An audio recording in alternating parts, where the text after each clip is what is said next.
Welcome back to the home studio, also now known, my co-host renamed it, the OCD Studios. If you're a Patreon member or a member in general of the Stevie Richards Show community, you know how obsessive I am about the production.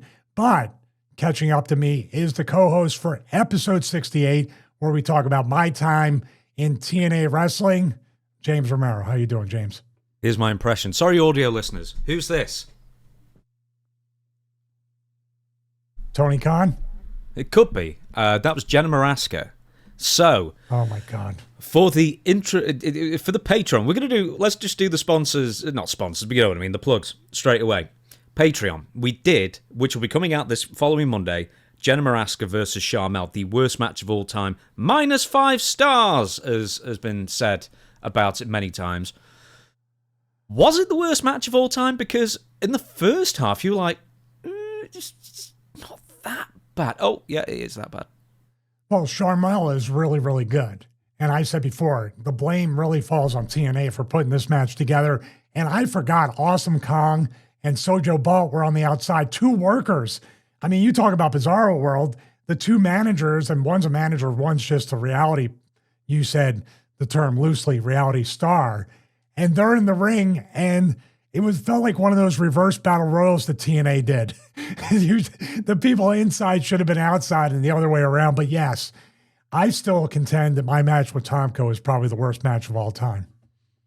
It's got a shout, I think, definitely. And just before, as a little Easter egg, that was take 3 for Stevie. And the irony of him missaying OCD Studios, because he said OCW and didn't notice. I was like, that's proof you don't have OCD. Because you didn't notice the minor flub there. And proof you're getting it. So now we're on a level. We're on the same level with everything. I know. The thing is, I've done that like once or twice where you've been like right through the intro and I've misheard you and like interrupted. And I was like, oh no, I've ruined it. So I have to be really sure. If you can't ruin it. You make this show much better. You never ruin anything. That's a damn lie, and you know it. I do want to tell you this. Speaking of OCD, I was on the phone with a friend yesterday. And they may not talk. I'm sorry. You know why I'm laughing. So I'm on the phone with a friend yesterday, and I'm literally complaining that YouTube only goes up to 4K. I want some 6K, 8K, 12K options because of the Blackmagic cinema cameras and other open gate cameras. It must have been a good 3 to 4 minutes of silence on the other end. And then it was like, are you finished? Is that like really the worst part of your day? And I go, yeah, I've actually had a pretty good day, if that's what I'm complaining about. Well, hopefully everybody out there is having a good day as well. And if you're not, let's make it better with a wonderful Stevie Richards show. Look, I'm so pro now. I could be a radio DJ with all that. With the inanity of what I'm saying. Let's get into the intro, as it were. Pro Wrestling tees, links in the description. Not only the BWO t-shirts, for goodness sake, Stevie Richards merchandise as well. Stevie Richards Fitness is on YouTube. Stevie Richards is also on Cameo. Once again, he's breaking his own records, his internal records of how many people request a cameo every single day. And the reason why the cameo is taking off so well as it has done over the past year is, one, we plug the hell out of it on the show every single week. But two, Stevie gives you more than your money's worth. I keep telling him to raise the prices, he won't.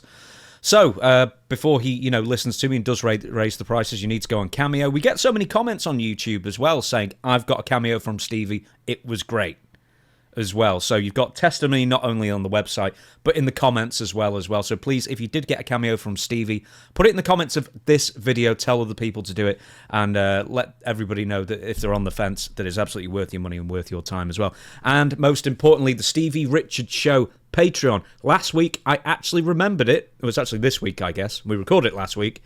Bret Hart versus Owen Hart in the cage, SummerSlam 1994. Please tell me that's what's coming up or happened.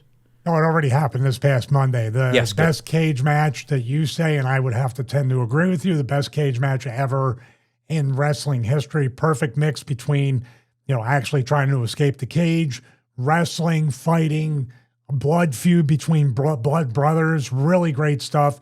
And a continuation from WrestleMania 10, which was one of the best booked pay-per-views that I've ever seen, where Owen went over Bret, then Bret won the world title at the end.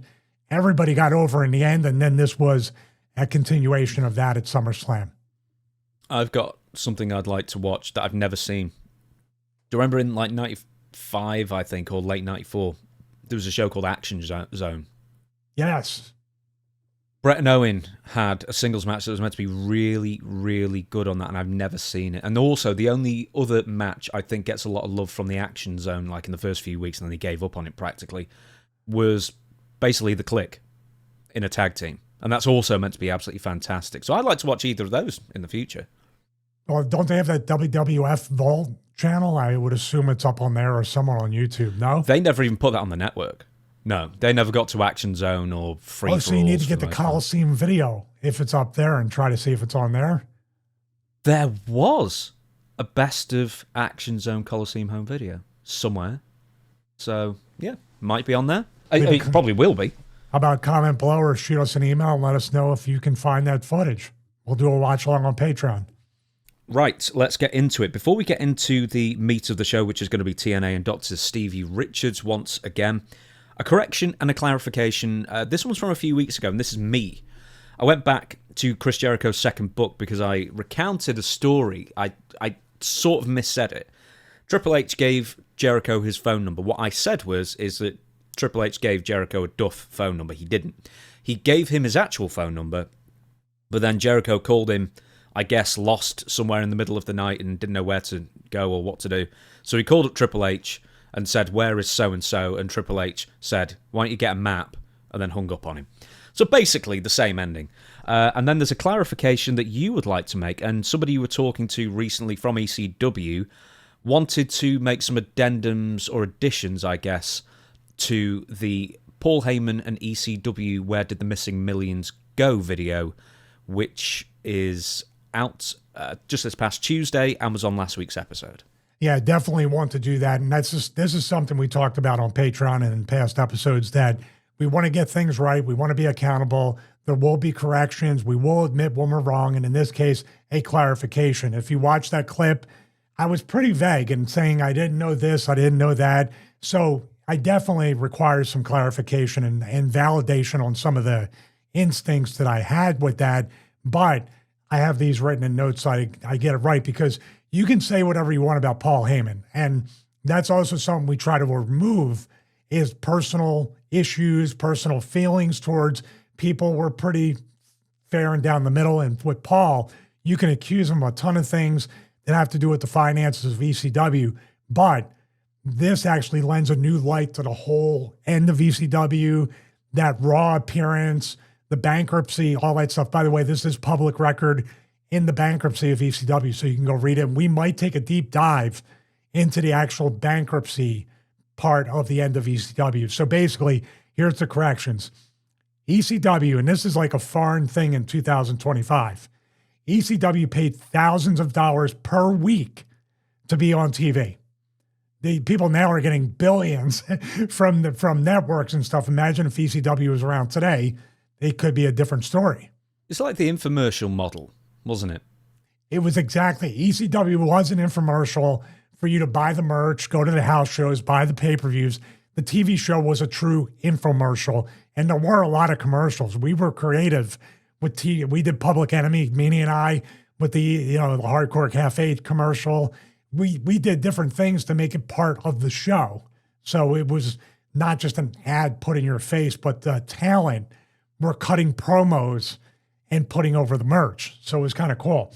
All right, Steve Carroll, not Carell, Steve Carroll, this mysterious figure that I wasn't sure of, he was actually the head of Stonecutter Media. They handled distribution for TV and pay-per-views. And actually, he's still doing media today with certain television ventures and pay-per-views, still works within the wrestling business to some degree. Okay, so he loaned ECW money for satellite feeds for pay-per-views. Once again, different model back then. You got to pay to play and all that stuff. So ECW did have quite a big overhead, week to week.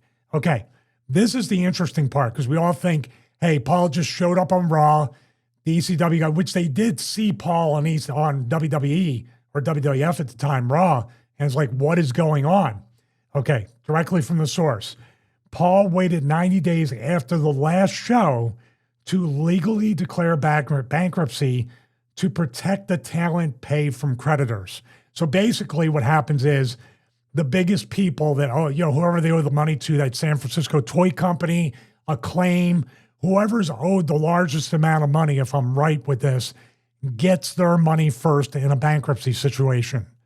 The talent would be on the lower end of that and would not see a dime. So Paulie waited 90 days after that to file because I think that protected, or some of the boys got paid off of that. So two things could be true at the same time. All these different things about the surprise, Paul hiding it, showing up on Raw, Dreamer and other people discovering the company's out of business, even though everybody kind of knew for months that it was going downhill. This is the clarification for that. So Paul's not the, I guess, complete villain in this situation that people make him out to be. Did we get any news on any mafia hanging about then? No, I didn't hear anything about that. But this person actually might have ties and might be protecting them too. Fair enough. Aha. Aha. Smart ass. Right. Tod Gordon. He's not doing very well at the moment. From the family of Tod Gordon, they posted publicly, "We wanted to share that Tod Gordon is currently in the hospital and has been for some time. If you've reached out and haven't heard back, please know he's not ignoring anyone. He's just focusing on his health right now. While he's unable to receive visitors, we appreciate all your love, support and prayers during this time. Please keep him in your thoughts.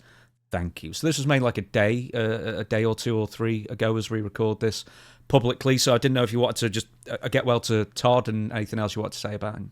Yeah, absolutely. This is something, even with the, he's not able to receive visitors or anything. I'm hoping he's doing well. I hope it's something that he can, as we say in wrestling, kick out of. But man, just reading that, it's upsetting. Todd's one of the good ones.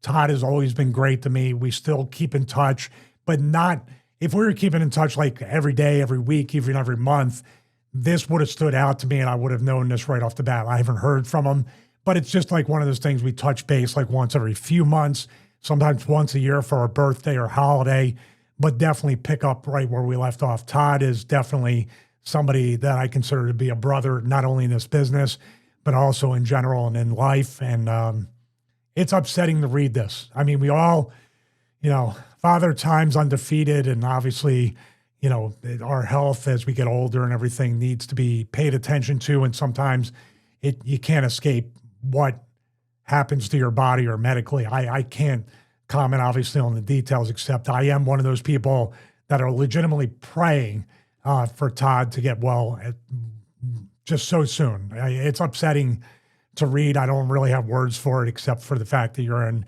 my family's thoughts and prayers, everybody here at the show and everybody out there who loves Tod. Please get well soon and get back on that book tour. I heard the book's amazing, by the way.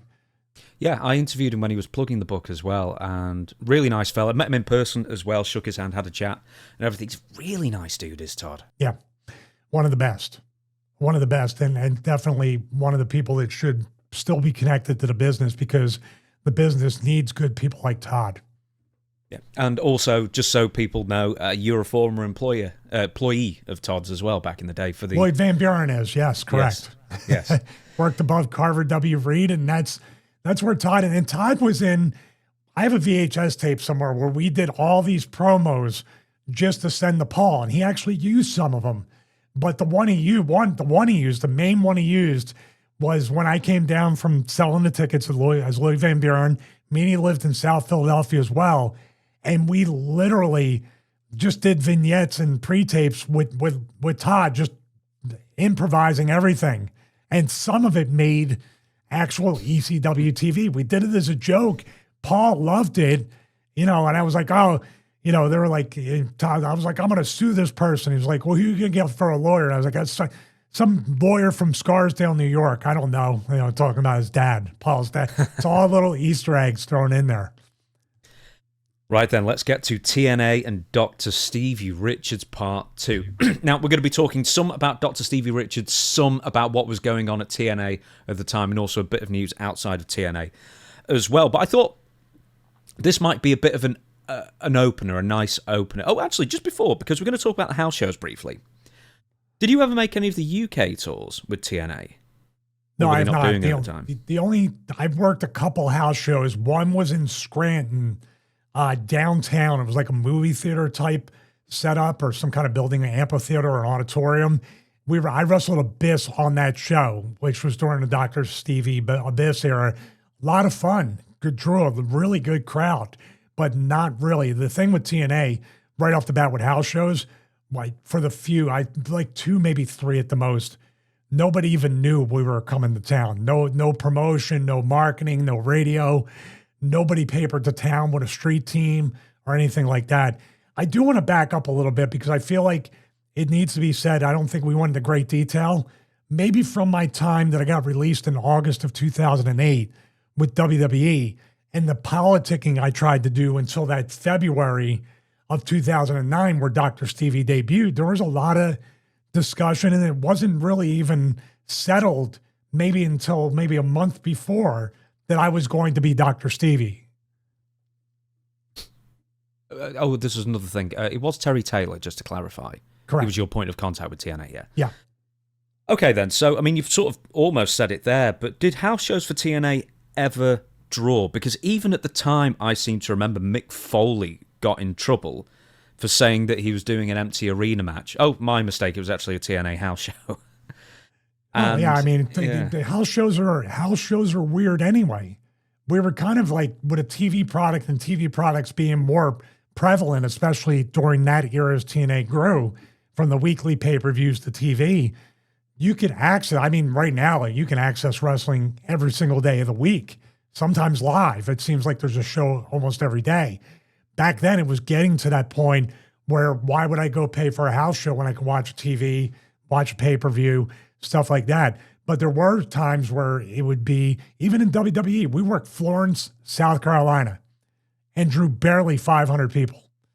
Of course, it was a Sunday afternoon house show, the market, whatever. But these house shows can be hit or miss, especially with a product that is solely a TV product.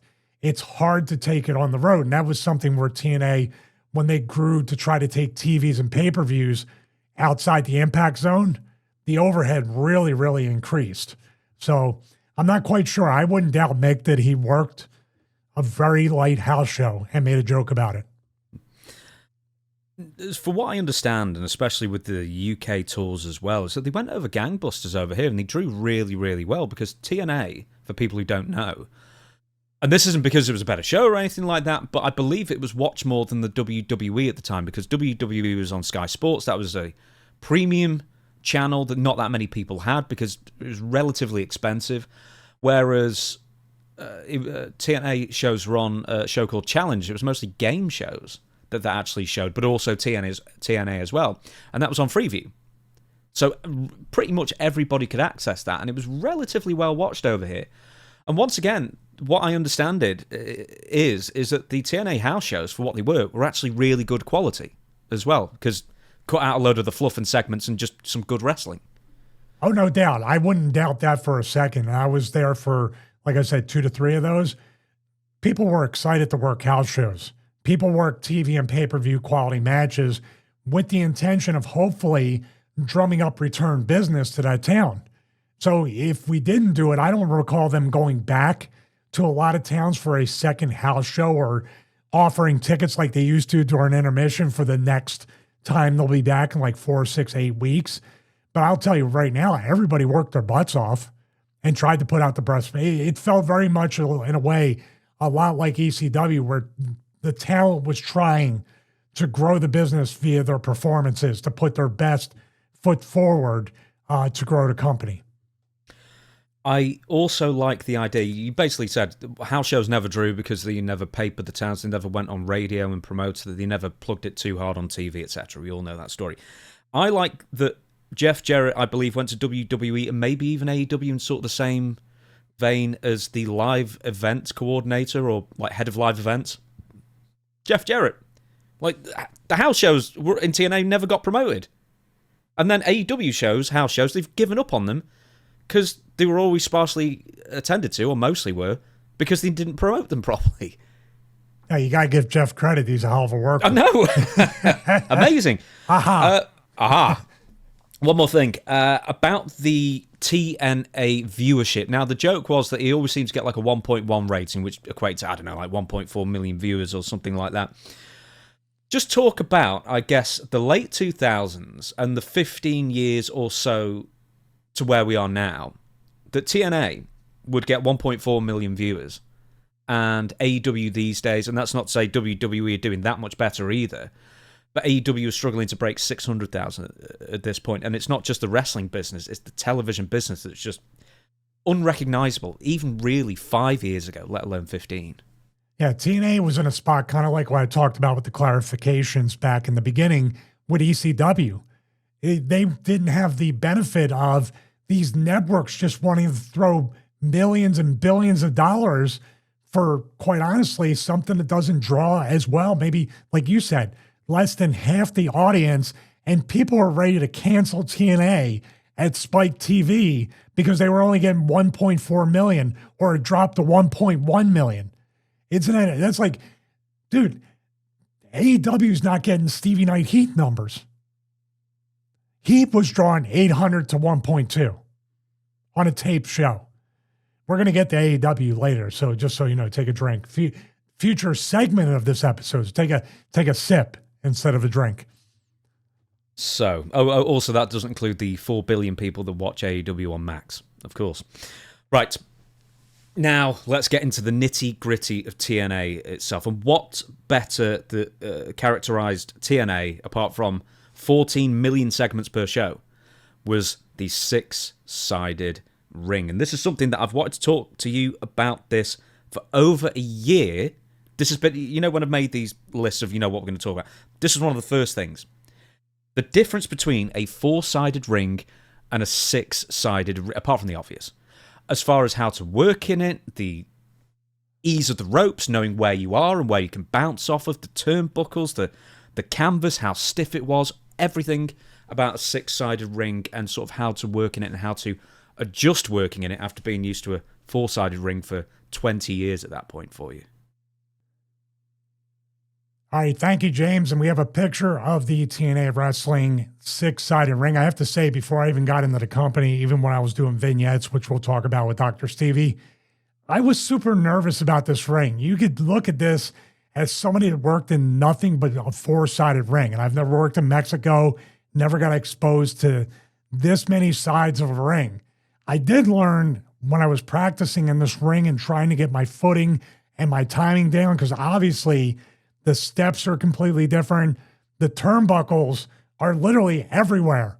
Everywhere you look, there's a turnbuckle. And if you think this ring looks taut and tight and almost stiff, you would be right. So I'm going to let you follow up with some questions. But right off the bat, I was nervous. I was afraid, do I have to learn how to wrestle all over again and run the ropes? And the answer is, yeah, kind of. Well, that was sort of my first question, actually, is do you constantly...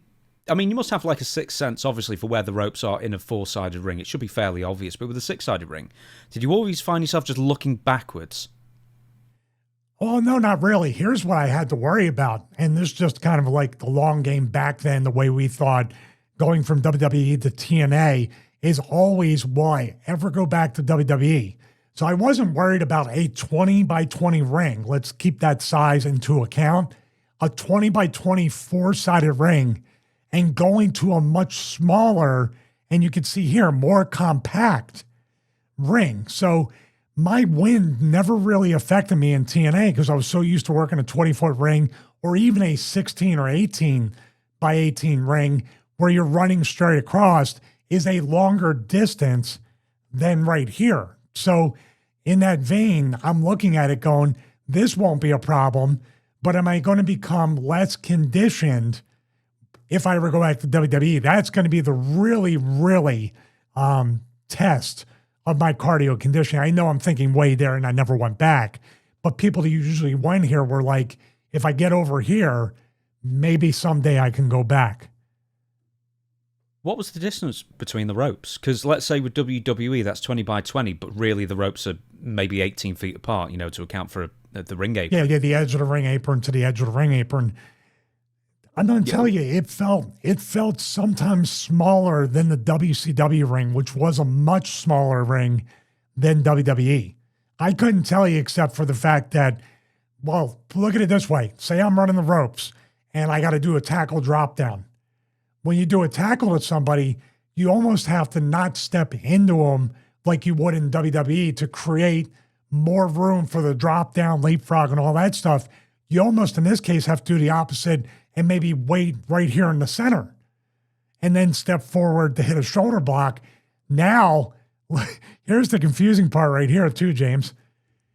What if I take a shoulder block, I go back, I'm laying this way. Usually in a four-sided ring, I would tell the guy either run past me and then I can drop down here for him to come across there. Or this person, as I delete this, as I'm laying here, what do most people do? They shoulder block you down, you're bumped here. They go to the right side to run the ropes in this direction, right? So the leapfrog or the drop down goes basically perpendicular or parallel, okay? With the six-sided ring, it's smaller, shorter distance, and now all these, where are you running? You almost had to ask somebody which direction you're going to run after the shoulder block. Then, of course, the leapfrog and all that stuff. It felt like, how should I say, I didn't mind it so much because most of my matches were abyss, hardcore type matches, outside, inside. Some of the matches like Kurt Angle, Jay Lethal, other wrestling matches, it was weird because the minute they ran off the ropes, they were right on top of me. So you're almost got to like start swinging before they even hit the ropes for like a duck clothesline. So it's very condensed, if not claustrophobic for a lot of people. But I'll say this, it was super exciting to just stand in a ring that drew attention from the fans because it was so different. I remember AJ Styles was on Austin's podcast, and he wasn't happy when they got rid of the six-sided ring because it was the thing that set TNA apart from every American wrestling promotion. I'm glad you mentioned every American because AAA had a six-sided ring for many years as well. That's right. I think Jeff worked there, yeah. Is that where the origin was? Jeff went down there to work a show and said, this is cool, and took that and made it an American thing. Let's talk about the turnbuckles, because does the angle of a turnbuckle make any difference whatsoever to how stiff or how difficult it is to take a turnbuckle bump? Yeah, it's definitely, I use the word taut. Taut meaning like when you tighten the ropes up, they're very taut. And these ropes were cables. These were not WWE ropes. So these were cables that were even stiffer. Now, these are great if you're AJ Styles. You want to springboard, you want to do stuff like that. That's Stephanie, girl. We're going to talk about what went wrong. She probably could have benefited from these cables rather than ropes in WWE. Hitting the turnbuckles, I've never been great at that, but they cushioned a little bit, but there's no like Bret Hart popping the turnbuckle when he hit his chest on it. It's just way too tight. I'll get to the ropes again in a minute. I just have to ask this. Because there were 6 sides rather than 4, did you ever lose where the hard camera was? No, because the bleachers are set up in a 4-sided ring kind of situation. If the arena was like a hexagon or octagon, and you're like, plus we went to the same studio mostly every time, so you knew where the hard camera was.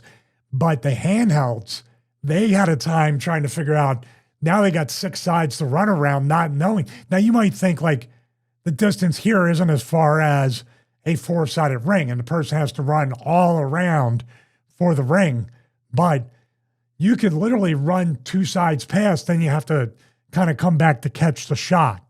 So if you notice, a lot of times, especially on the outside, the handheld would just kind of follow where the people were going, and then when they got back in, they would kind of stay static, still behind the talent, and rely on the hard camera to cover what they miss. That rather than the other way around, where the hard camera is covered by the handhelds, I can see the handhelds having a lot of a problem trying to get around.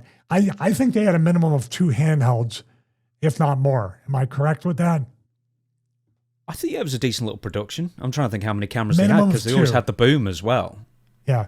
And they were, that Steadicam, that was amazing. That made the six-sided ring, and it had the little, we talked about on the Abyss entrance in WWE 2K, that they did the tilting to the Steadicam as the music hit. It was really cool.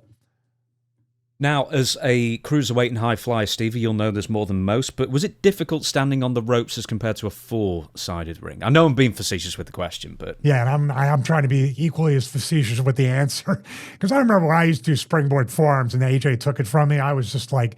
And I think Charles is the one. Charles Robinson, once again, wasn't even with the company. And I'd say, actually, it was Charles, AJ. It was Charles. It was his decision to go back to a four-sided ring in a company he's never worked at. But I refuse to let that stop me from my accusation. Is it more difficult to get your footing if you're stood on those ropes compared to a four-sided ring? No. Just because the angle's so much wider? No, you know why? It could be, but for the few times I got up on the top rope, the width of this right here, the turnbuckle, if I can get, there we go. The width of the actual turnbuckle pad, because when you stand there, it's almost like you're standing there. You ever do calf raises where you're trying to hit the inside of the calf and you put your heels closer together? That's sort of the direction you're going to have it in, and with cables plus the wider turnbuckle pad, you have that much more if you wanted to put 1 foot on the turnbuckle pad, 1 foot on the bar going to the post, and then the cables. You have a lot of stability to do a lot from the top rope. So no, but because of the size of the ring or the lack of size, you better get it right, because you may be headbutting this turnbuckle down here if you have good hops to do that. So with somebody like AJ, I think he tried to get more height rather than now he gets more distance on the flying forearm. Because you mentioned this a couple of times already, you say the tautness of the ropes. So obviously with a 20 by 20 ring, and they're ropes as well, so they're going to have a bit more slack to them. No, these are cables though. Let's differentiate. No, I'm saying WWE has ropes. Yeah.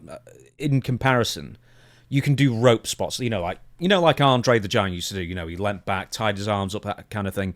Because also, aside from there were ropes, they were a lot longer as well. These ropes are almost more like 14, 13, 12 feet wide. Could you not do any kind of rope spots, like getting tangled up in them because of the tautness and shortness as well? No, I tried to do it a couple times and tried to kind of rehearse it to see if I can do it. I may have gotten this rope here down about 13 centimeters. That's about it. In other words, it just looked like I was doing, like, you don't see it, but I was like playing bouncy house with the ropes, trying to get them to meet with the metal rope. It did not work out. If you weighed more, maybe, but I'm telling you what, you could tear your pec, your bicep, all the above, because it was tight. And by the ropes being tight, guess what else was tight? Ring mat. Very tight. Not too bad to bump in. I know you're going to ask that question. Not too bad to bump in. But man, sometimes this middle part, which is exactly where you want to bump. I remember Biz gave me Black Hole Slam. It was a TV match. It knocked when they must have put a board or some kind of support right in the middle here, where it was like, it felt like I bumped on the edge of the apron. It knocked the wind out of me. Thank God. I think that was where Raven debuted. They turned the lights off, lights on. Raven threw the fireball at Mick Foley, like post-match. But man, it was like a post-match where Mick Foley came in to save Abyss because we were putting a chair in his head right at the interim. And I was so blown up from that bump. Like when the lights went off, I was just breathing a sigh of relief because I didn't have to get up for like about 30 seconds. Did you see the six-sided ring get constructed, and was it just a lot more difficult than a four-sided ring in general? No, I did not. And as a matter of fact, I wish I did, but I never got there early enough. And because we would do sometimes, especially in December, we would do like 4 to 5 days of tapings for the break and past there. That ring would just stay up at Universal Studios. And I don't know if it stayed up in between TV tapings, which were every other week, but every time I showed up to the building, the ring was already there. I think they had reserved maybe that studio for a time, and then they just left it up between. Also, it didn't look like there was a lot of space outside, Stevie, as we were watching on the Patreon. And Sojo Bolt, Awesome Kong didn't quite catch Sojo Bolt properly, and she nearly died. There was like 5 feet of space to work on the outside there. I was also thinking, JD McDonough, when we watched that and he did the moonsault, not in the ramp, where the ramp was, but he did it where the announce table was and crushed his ribs or whatever he did. And that's got a lot more space to work with. But how did more people not get hurt in TNA, especially on the outside doing dives and whatnot? Well, I think people did get hurt. It just wasn't as prevalent and it wasn't put up there a whole lot. I remember that. And actually in the Victory Road match, we tripped over, like Abyss threw me over the top rope. I took an okay bump, but my tricep hit the corner of the step. And I had such a bruise on my right tricep. And it looks like nothing. It looks like a little dink. Man, I thought it punctured the back of my arm. But that's because when I went over, even knowing the ring guardrail, which is my mortal enemy from the past, the guardrail, when I got thrown over, it was like up and straight down, and it was barely enough room for me to clear. And then you have the natural momentum of taking a bump and kind of rolling through. And dude, when I hit that, it could have been the back of my head. Thank God it was my arm. But that's when I realized, like, man, we only got, you say 5 feet. I was like more like 3 to 4 feet at the most of space. They were trying to pack the people in. It was a small studio, and they were just trying to make it, I guess, get as much as you can out of that. But man, it's scary for the fans too, because they're right up against the railing. What if somebody does like the RVD or Sabu dive, or somebody tries to throw somebody like Spike Dudley into the crowd, and today they would just part like the Red Sea. Poor Spike. Are there any event, you mentioned one, because there was less distance between the ropes, so it wasn't as, it didn't exhaust you as much running the ropes, basically. Any more advantages of a 6-sided ring over a 4-sided ring? Well, I think more space to do different things in different corners. And 4 corners you have, the talent doesn't make enough use out of the 4 corners. Everybody's just trying to, where's the camera? Where's this? We got the Hot Wheels feet trying to run to this corner because this is the corner we need to work in. In this way, when you say go to the turnbuckle, you got a bunch of room. Like when my match with Abyss, I was trying to work all 6 turnbuckles just to give different looks, different camera angles, a different spot. If you keep going back to the same corner, it's like they're going back to the same corner. But if you have 6 more or 5 more, 6 total to work with, it kind of excites you in a way where you're not feeling like, or the people watching are not watching a same corner spot as if you were going even to 4. So that's something I was real aware of to try to do. Did I accomplish it? No, but I was trying to. But also it confuses you. Like I said, if you have an inexperienced worker, say you put one of those girls from WWE in this ring, and like they know they want to go to this corner, but because they're working around, they end up over here. And instead of going to one of these 3 corners, we're going to run it all the way over to that corner and just make it look like we're doing a spot. Do you think there's more confusion in a 6-sided ring? So when somebody, it's kind of obvious in a 4-sided ring when you're trying to throw somebody into a turnbuckle, but maybe not so much in a 6-sided ring where are they throwing me into the ropes? Are they throwing me into the turnbuckle? Then if you get it wrong, there could be miscommunication when they come back at you. Yeah, you're absolutely right. There's not a whole lot of room for error in this part. You can very easily turn whipping into the ropes to going into the corner. Sometimes you got to roll with it, if you're not, or the guy would bounce off the corner. And to me, that creates more of, oh, you're bouncing off the ropes, you're bouncing off the corner, you're taking a backdrop. There you go right there. There's a move right there, especially somebody like me who never lands the same way twice. Say you have somebody that takes an AJ Styles type backdrop, which is more height than distance, but then he feels it, or the person pushes him a little too much, not on the boost, but the way over the shoulder, he's hitting those ropes. So you have a lot of those Eddie Guerrero spots, I call them. Remember when Eddie used to get like monkey flipped and his legs would always hit the ropes? That's the danger. The monkey flip spot, my goodness. If you were Dolph Ziggler, you know how you just do this and then hit his face? His face would hit that turnbuckle.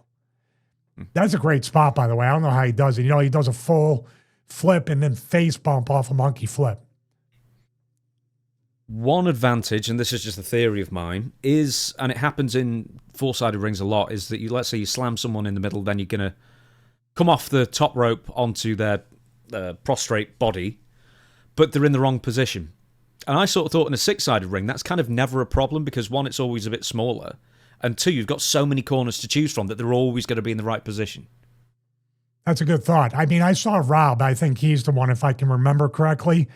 Rob doing the frog splash. You can be wherever you want. He can reach you. I mean, he can reach you in a 20-foot ring, 3/4 of the way. But you're right. If you're laying here, Rob can use all six and just turn his body if he's on the wrong one. Or here it is right here. You got two to choose from. And if you're a little bit off, say your angle's kind of like this, Rob can still hit you from anywhere, or here, or here, or here, or here. So you got a good 50% or more of turnbuckles you can choose from, and the person doesn't have to shift their body around to expose that they're about to get ready for a splash. Right then, let's move on from the six-sided ring. And this is a development of your character, Stevie. And apparently, this was something that really irked Jim Cornette about the Dr. Stevie. Not the Dr. Stevie character, but something that you tried to administer to Abyss. And once again, this is from Rob Stewart. So once again, I've said when you submit a fan question, we may ask it months in advance, and this is one of those examples. He says, "Hey, Stevie and James, you've talked quite a bit about Jim Cornette in recent times. One of Cornette's favourite red mists seems to concern Dr. Stevie and Abyss, with the infamous paralysis poison in the coffee. Stevie, what were your thoughts on this particular segment, and how did others in the back react to it?" This is one example where my OCD could have been useful, and I did not know, I knew there was some kind of substance. Hey, by the way, boys and girls out there, don't try this at home, but I just want to let you know that you can commit a felony as a TV professional wrestler. You can run people over like Rikishi did to Austin. You can kidnap. You can actually marry a woman like Triple H did to Stephanie as she's drugged up with the mysterious red mist poison. So just so you know, don't try it at home, though. Also, if you're a professional therapist, you can also drug your patients and then paralyze them and slap them and hit them with a glass bottle in the face. This was something here that I don't know how it wasn't done in post. I don't know what the miscommunication was. But yeah, after the segment and after everything happened and then aired, I was like, wait a minute. We didn't really even explain what was in the drink. We didn't do it. Abyss just showed up. He didn't even show him drinking whatever out of the Dixie cup or whatever. He was just paralyzed when he broke into the office. It was an oversight, and I get it. It was wrestle crap, but you know what? It's ridiculous, and people remember it. Right. Explain the full segment then, what the people actually saw at home. Okay, so I believe the week before is when I kidnapped Lauren. Once again, you can commit a felony on wrestling TV and not get prosecuted. And that promo I took great pride in. I was in a dark room where it was lit with the blue, like the panel I have back here, lit with one of those LCD panels up into our faces. The interesting part about that segment, we each do a watch along, because of Spike TV, I wasn't permitted to, I wasn't going to choke her. I wasn't permitted to, how should I say, prohibit her. Or I forget what, obviously I kidnapped her for TV. I wasn't permitted to have her handcuffed or have her legitimately held hostage or anything. So my arm was around her like Hurricane, but I wasn't touching her. If you watch it, my fist is up here. I'm resting on her shoulder, but I'm not, how should I say? I'm not restraining her. I'm not restraining her or keeping her from going anywhere. Of course, I have her hidden in her room. That promo was telling him to show up in my office next week for therapy. I mean, that segment's one of my favorite ones, the one I'm talking about where I kidnapped her on the Titantron and we're going back and forth. But the next week in the office was the continuation of that where he showed up. They just left the part out where he did the future episode and took a drink. That's it. And then he came into the office. He busted through the door. He grabbed me, took me down, and that's when he started to feel the effects of the drug.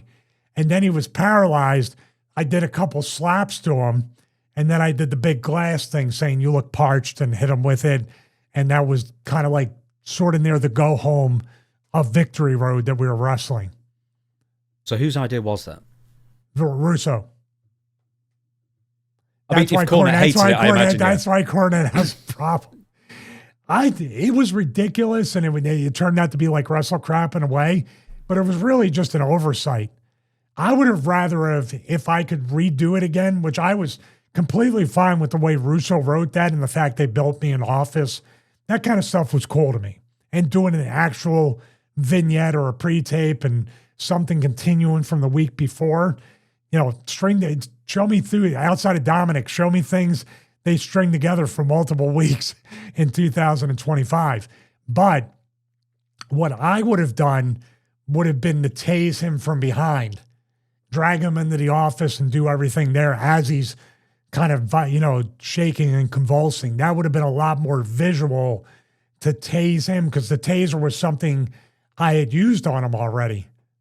No, that was after the fact. I wanted to introduce the taser like somewhere around there. No, I actually did tase him previous to Victory Road. I'm sorry, I get the timeline incorrect. So did you hear from Cornette about this at any point? Or was this just on a podcast many years later that... No, I've never heard or had a discussion with Cornette about that. But the fact is, it was a Vince Russo idea, whether it was good or bad. I'm sure that's what Cornette... And here's the thing. Because just like with Dutch with Abyss, the only reason I was in Dutch's orbit was because of Abyss. I was not anywhere in Jim Cornette's orbit outside of just very courteous conversations. Cornette and I never had a cross word. I told you, when he said something stinks or sucks or whatever, he'll drop the F-bombs and he'll tell you why it's, but you are getting a lesson from him. Now, he never made any kind of, like, after the fact, like when he's drinking going, "Hey, is this that special poison?" Or anything like that. But I never had that many conversations with him. No. But, I mean, it sounds like you basically both agree is that it was a big oversight and it wasn't explained properly on television. Absolutely. It was the worst oversight that I could think of in a way for that segment. It became wrestle crap or botchamania or whatever. Just because you're missing a big part of what is making him act paralyzed. And I think I mentioned it, but the drug name was so long, I was just like, yeah, frazzle dazzle, sabida, or whatever the wrestling term was. With let's just talk about Jim, because you mentioned that you could commit felonies in front of the camera. That's the same thing that he banged on about, and it's something that I've always hated in wrestling since at least the WWF introduced it in late '99. I think they introduced it pretty much the week Russo left. And I don't know why they do it, and they still do it, and I still hate it, and I have to always forward every single backstage segment where they're just acting in front of the camera. It's been 25 years. I will never enjoy those. And once again, you can commit felonies. You can do everything you want. At least with Cornette, he had some fun, and he called Dixie Carter or somebody some very rude names, but in Pig Latin. Or, Carney. I get it. And they left it in. Oh, they left it in? Yes. Wow. Well, I will say this. There are some moments that are completely out of the scope of like normal society. Like one of my favorite things is like the visual of, Austin dropping the thing onto the tour bus and the tour bus exploding. These big productions. The cement put in the Corvette with Austin McMahon. What else? Hogan in the NWO hitting the ambulance with the semi. I mean, these are ridiculous. I know they're ridiculous, but the visual of them to me, that's the number one thing that really denotes with WWE at that time is at least effort. Effort to do something so out there. Did you see that? It's not real. I mean, dude, there was people talking about the murder of Mr. McMahon when his limo exploded. I mean, Paul London looked super happy about it, but everybody else was like, what's going on? It's not the big productions. It's just there's a camera right in there in your dressing room and you're having these horribly personal conversations where you're planning to beat someone up and telling them exactly how you're doing it, and everyone's got to pretend that the camera isn't there. Okay, but just to say, in reality, what was that Netflix documentary where the guy went into the hotel bathroom and just confessed all his crimes with the lav mic still on him? Schultz or something? It happens in real life. Somebody just talks and confesses. You know, I'm not saying it's not ridiculous, but it's enjoyably ridiculous sometimes. Unless you leave out the red mist poison ingredient in the pre-tape. I might be wrong in saying this, but I think it might have been Dallas that invented that. You know, the multi-camera segments outside. Yeah. Because I saw one for like 84 with J.J. Dillon, and it's like, there was a car in the camera, there was a car behind Kerry or whoever it might be. Ewing from Dallas, right? Was he J.J. Ewing? Yeah, the Ewing family, from Dallas. I did mean Dillon, as in the manager. Well, I know J.J. Dillon. He's not. Oh, okay. Well, let's call him J.J. Ewing of the Four Horsemen in the future. No, you were saying you said Dallas. That was the... Yeah, sorry, the Dallas Territory, WCCW. Oh, I thought you were talking about Dallas, the TV show from the 80s. No. I never watched it. It was a bit old for me. But that's what I mean. They were also plotting with a bunch of cameras around them, too. It's all how you do it. By the way, one of my favorite segments was shot, even though cameras were there and everything, was the Horsemen tying Dusty's arm up to the back of the pickup truck and hanging with the bat. They filmed it. That's what makes it good. Even though you don't want to film your crime, but or Miss Atlanta Lively, which is Ronnie Garvin. Those vignettes, right? Oh, that was like a full long backstage thing. But once again, like the camera's kind of explained, and like the wrestlers and whoever would turn to the camera and say, "Right, you hide there," and da-da-da. They would make, and this is much credit to Russo in WWF, they would always either acknowledge the camera or they would have a secret camera from afar filming wrestlers' conversations. Like somebody sneaking up and eavesdropping on them, yeah. Yeah, there was a logic there to it. But once a great one of it is Vince McMahon, if you remember the episode where Steve Austin had just been fired and then the next day he comes to shoot him. And he's got the fake gun with the bang 360. Yeah, when he peed his pants at the end of Raw. Yeah. But there are so many backstage segments where Vince constantly says, right, you, the cameraman, stay here. Pat and Jerry, you stay here, Sergeant Slaughter or whatever. But the cameraman is another character in it. And it makes sense why it's being broadcast to the fans. Because Vince even says, I want this to document any potential crimes that happen. That's what gets me, is that they don't bother with that anymore. Yeah, I was going to say, I wish there was that much effort put into every single town. We're going to talk about the Dominik Mysterio second week in a row. What went right? Why can't you do that across the whole show and have that continuity? Okay, to move on to non-TNA news, but it happens around the time you're settling into TNA, becoming Dr. Stevie on TV. And this concerns one of your most frequent opponents, actually, in WWE, Andrew Test Martin. Andrew Test Martin passed away March 13th, 2009. All right, let's get to the most infuriating bit of it first. Obviously, apart from the loss of life, of course, is TNA didn't mention his death. He did do a few appearances for TNA. I mean, that was, I guess, kind of to be expected.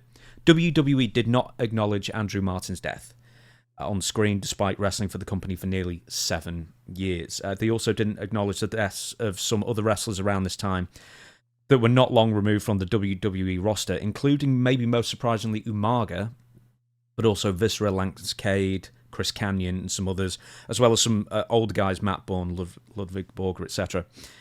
Is this just WWE in damage control because they were under a lot of scrutiny after the Chris Benoit murders and they didn't want to associate any loss of life due to addiction or anything, do you think? Well, I'm purely speculating on that. The most important thing that I see here is a really good guy passed away way, way too young. Actually, a lot of people here on this list, Umaga, Viscera, Lance Cade, Chris Kanyon, there's a host of people that, way too many people in the wrestling business. I know it comes in kind of groups sometimes, but the totality of it all, man, way too many people gone before they were 40, some even younger than that. But with Andrew, with Test, it was a mystery because, especially on the WWE side, because he was figured in as much as Edge, Christian, anybody in that Canadian crew. And he didn't really, from what I understand, he was the one, if I get it correctly, maybe the first one in a very long time who got released while they were hurt. So that right there is a huge red flag on WWE's part with that. And wellness policy violations or not, it's still a human being. It's still somebody who was featured for 7 years on your television program. He was a member of the WWE family, so to say. And with TNA not mentioning them, that's 2 shots. Not quite sure what that was. I was just literally a month into the company, so I wasn't sure about the structure or his relationship with the office, but I was sure about his positive, close relationship with the office in WWE, and that was an absolute shock. If you're going to distance yourself, maybe to go through these eras, kind of like China. Oh, we can't put her in the Hall of Fame because, God, if a kid Googles her name, you know? So maybe they were in that kind of thought process with Test. Tammy Sitch. She's in the Hall of Fame. Hey, there you go. It's very much a double, triple, quadruple, or even more standard with this company. It's all about how they feel, how Vince feels about this certain talent. For all I know, it could be a Vince call where he's like, hey, Tesla said hello to me the wrong way 3 years ago, so no, we're not going to do tribute. I have no clue. The only thing for sure is the dude's gone, and he's gone way, way too young, way, way too soon. We'll talk about the injury thing. We'll sort of leave that for the back end of this segment. I hate to harp on the negative because we want to pay tribute to Test as well, and we'll do that. You'll do that, I'm sure, for minutes on end, and I hope you do. Did you realise he was having any issues with substances? Because was it painkillers, basically? I'm not sure what it was. I do know there was some incidents, one particular in catering where he was kind of really very tired looking. Let's put it that way. I'm not a person that can look at somebody and say, he's drunk, he's high, he's pilled up. I know it's Somas. I know it's Percocets. I know it's Nubane. I'm not the guy to ask that. But I do know when somebody just kind of looks off. But then again, if you're traveling the miles and the days and the grind, if somebody's generally tired at catering and they just didn't sleep or they went out late the night before, you can't really, especially somebody like me who's not educated in these things, you can't tell. So I can't look at Test and go, outside of him putting his face full into his food asleep, I can't tell you if the dude's messed up or not. Yeah. Well, after he was released from WWE, I know he had a couple of arrests. He actually, on WWE's dime, entered drug and alcohol rehabilitation after he reached out to them, which they paid for, which is also a bone of contention at the moment, weirdly, with Sir Mo, because apparently he reached out to WWE to ask them if they'd help him with the kidney transplant, and they said no. But if you're a drug addict, then yes, we will. Yeah, so not to make it about like comparing me to Test and Sir Mo, rest in peace to both those guys, and my heart goes out to their family and friends and people that care about them and love them. But we touched on a spine infection. You just made a joke about it, but it seems like it's not a joke. When somebody's reaching out for certain help, like a Sir Mo with the kidney thing, it's no.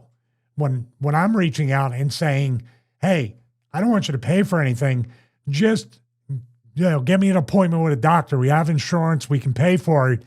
Still haven't heard back from the company at all. So it's very, very strange who they will help and who they won't help.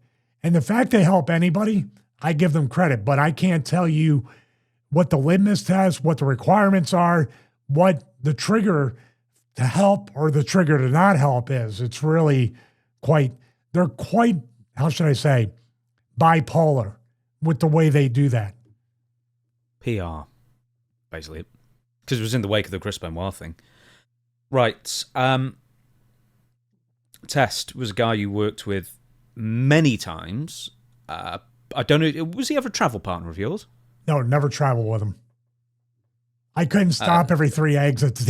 I just wanted to get where I needed. He he would stop to eat a lot, even more than Raven. Okay, I didn't realize that either of those guys had a reputation for that. Yeah, they had a reputation for wanting to stop multiple times, and maybe not test, but Raven would sit down and eat, and you're like, dude, we got to get to the building. That's WWE, and even in some ways ECW. So there are people that have traveled with them. When I traveled early in ECW, nobody had money, so we couldn't stop to eat. But in WWE, I made sure I avoided people that weren't of the ilk to just, let's get to the hotel, let's get to the town, let's get wherever we're going to get and settle in. There's very many people that would extend that travel day, like Test, to stop and eat a meal, many meals. So once again, you worked with him many times in the ring. He even did backstage segments. He was a fixture of Stevie Night Heat in the glory days of Stevie Night Heat as well. We'll talk about him as a wrestler in a minute, but to talk about him as a dude as well, because I don't really think he let too much of his real personality out on television as much. He was kind of mostly stoic and serious. Not so much on Stevie Night Heat, if people want to dig out for some of that as well, but what was he like as a person?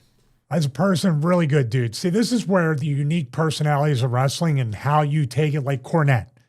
He can MF and F and whatever, but when you listen and read between the lines, he's teaching you something. And also, there's personalities of every end of the spectrum in wrestling. Tess was one of those guys that you could take offense a lot to what he said. As far as like your ego, your pride, he would rib, he would make fun of, but you could give it right back to him and he would just laugh. In other words, he was, how can I put it, in a verbal sense, a friendly bully. Does that make sense? He would bust your chops. But if you didn't bust his chops back, he would continue to bust your chops. But it was never anything like malicious or very personal, like your mom, your dad, your wife, your husband, or whatever. It was about your work or your size or the fact that he was so much more muscular than me. And he would call me wacko all the time because that's what Dreamer called me, and that kind of stuck with me. But how can I say? It was friendly and very, how can I say, in a loving way. We would go at each other and take jabs and stuff like that. But I'll tell you what, it connected to his personality. His work was exceptional. For being a big dude and a big, like, not heavy-handed guy, but he was a strong guy. He was light in the ring. He was lighter than me in the ring. I hit him with some live rounds. It's funny you say that, because I remember specifically interviewing Sabu, and he was like, I actually had to complain about him to management. He was that stiff. No, because they told him to be stiff in ECW. Yeah. We talked about that. That wasn't Test. Test was super light, especially I ran the show, so he better not hurt the boss on Stevie Night Heat. But even when we worked on Raw, he was totally fine. I mean, sometimes to boot, like I told you about that house show in Baltimore or Salisbury, I think, Maryland, he hit me with the boot so hard that my boot sole flew into the third row. I had to get it back because we had TV the next day and I duct taped it. But on TV, like everything, even with the red light being on, he was smooth. Or maybe just everybody else was stiff and he was a night off. Well, I was going to ask, as a worker as well, did he change over the years? Because, I mean, you were there with him in 99. I don't know if you worked with him in 99, 2000 era as well. He dropped the elbow on me and I oversold it when I imitated, I think, Big Boss Man on a show. Did you? No, I imitated him.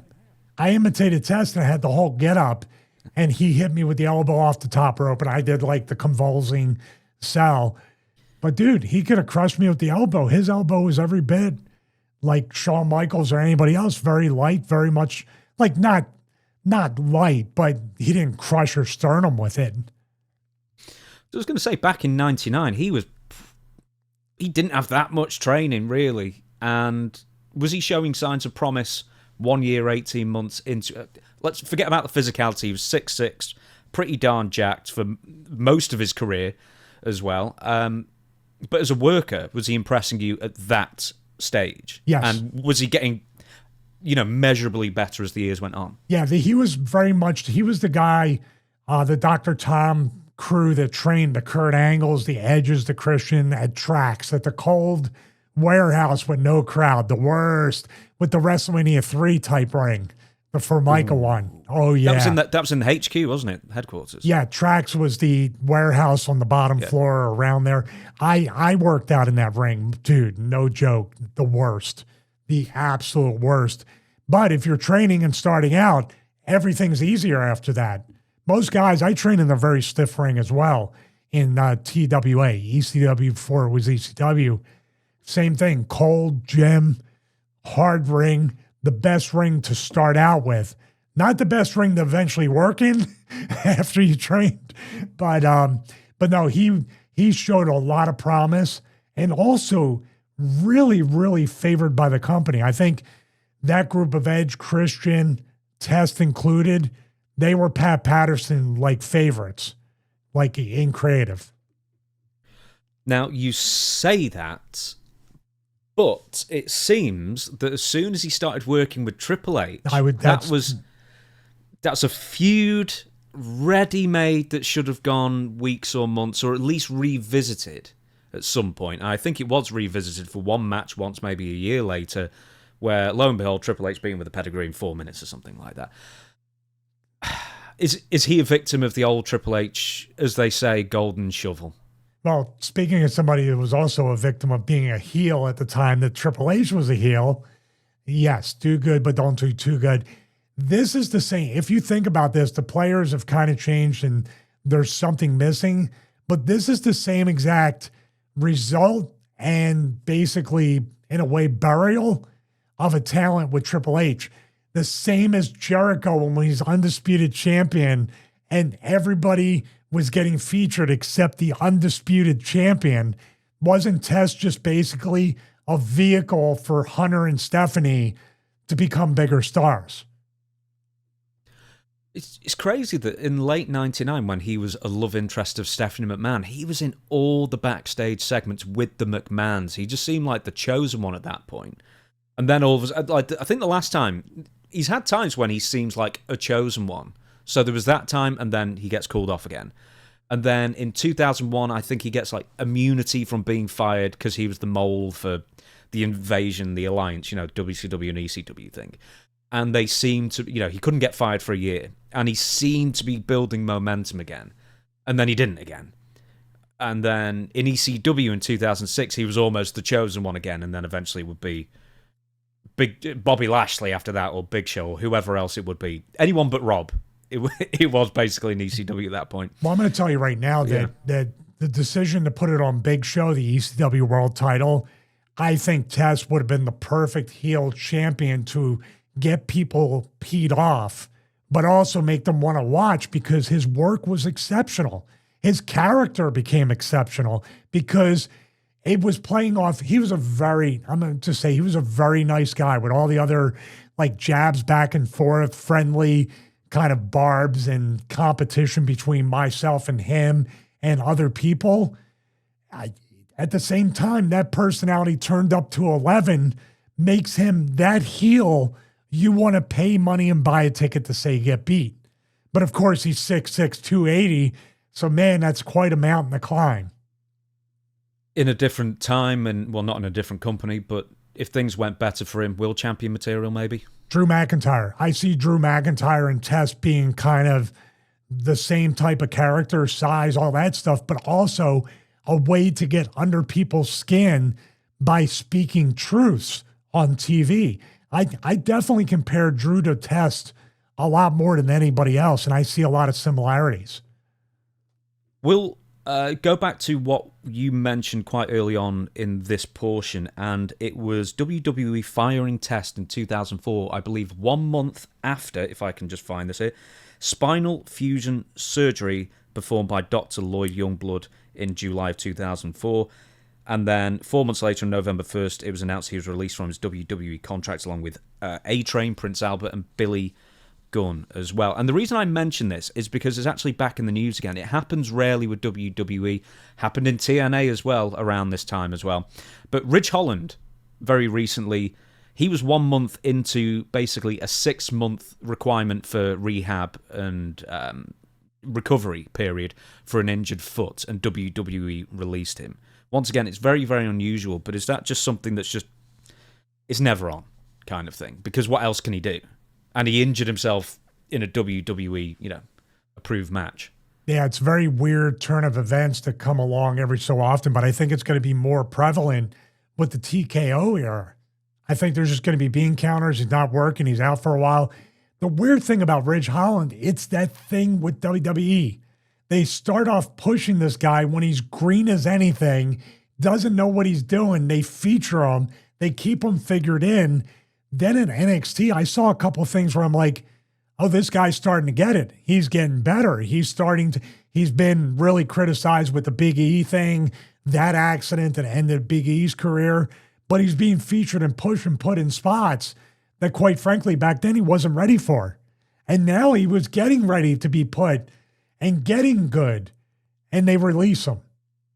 Injury or not, that's the weird inverted progression or regression of the way WWE pushes or releases their talent. It seems to be really backwards. But yeah, this thing here used to be, if not in a contract, was kind of an unspoken promise by the company to the talent that we will never fire you. Football, they still do it. They don't release guys or cut guys while they're hurt. That's still something that's prevalent, and it seems to be more of a personal thing. Like Test might have been released because maybe somebody got really mad at him.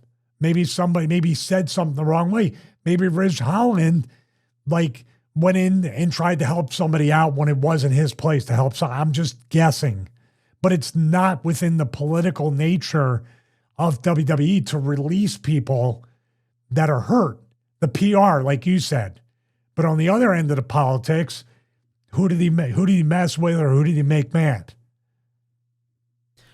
To take it back to Test, and we'll wrap this bit up. He did.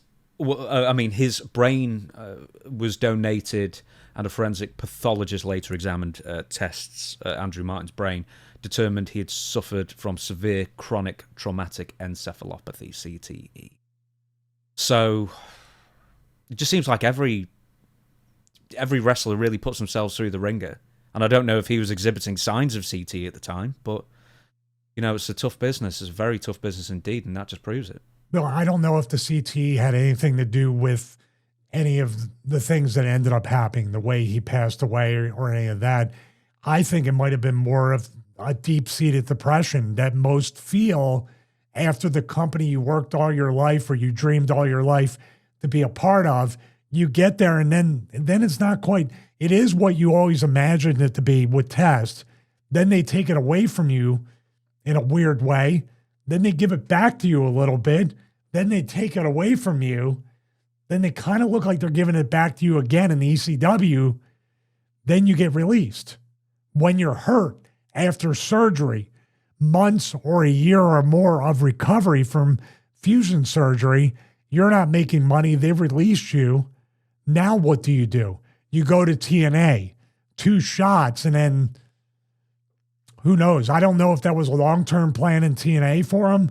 2 shots and he's done. Like Val Venus was in there as Sean Marley for a bit off and on, and then he was gone. So really kind of a weird time in TNA. To further go in, Test, Andrew Martin, well, he'd failed a test, in fact, for wellness program.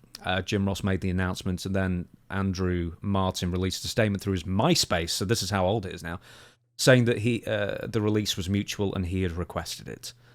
So, I didn't know that. Basically it. Yeah, I didn't know that. That is what he claimed on his MySpace at the time. So, there you go. Just to wrap this up, anything more you'd like to say? Yeah, I miss him.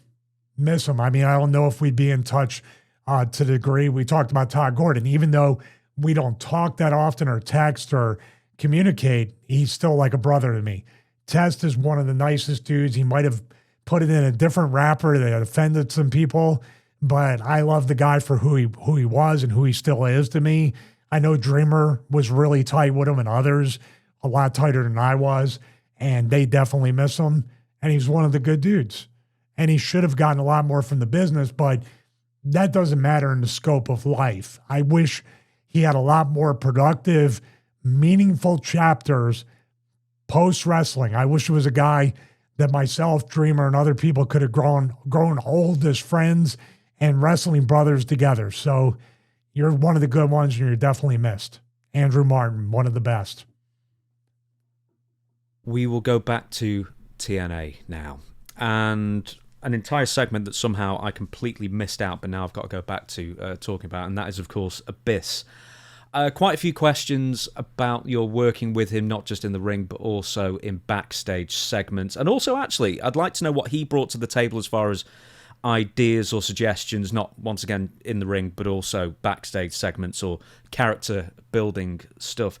Were the segments with Abyss fun? And I ask this because we've seen Abyss or Chris Park now in WWE Unreal, and he seems like the most nervous guy in the entire world. Oh, he's not having fun there.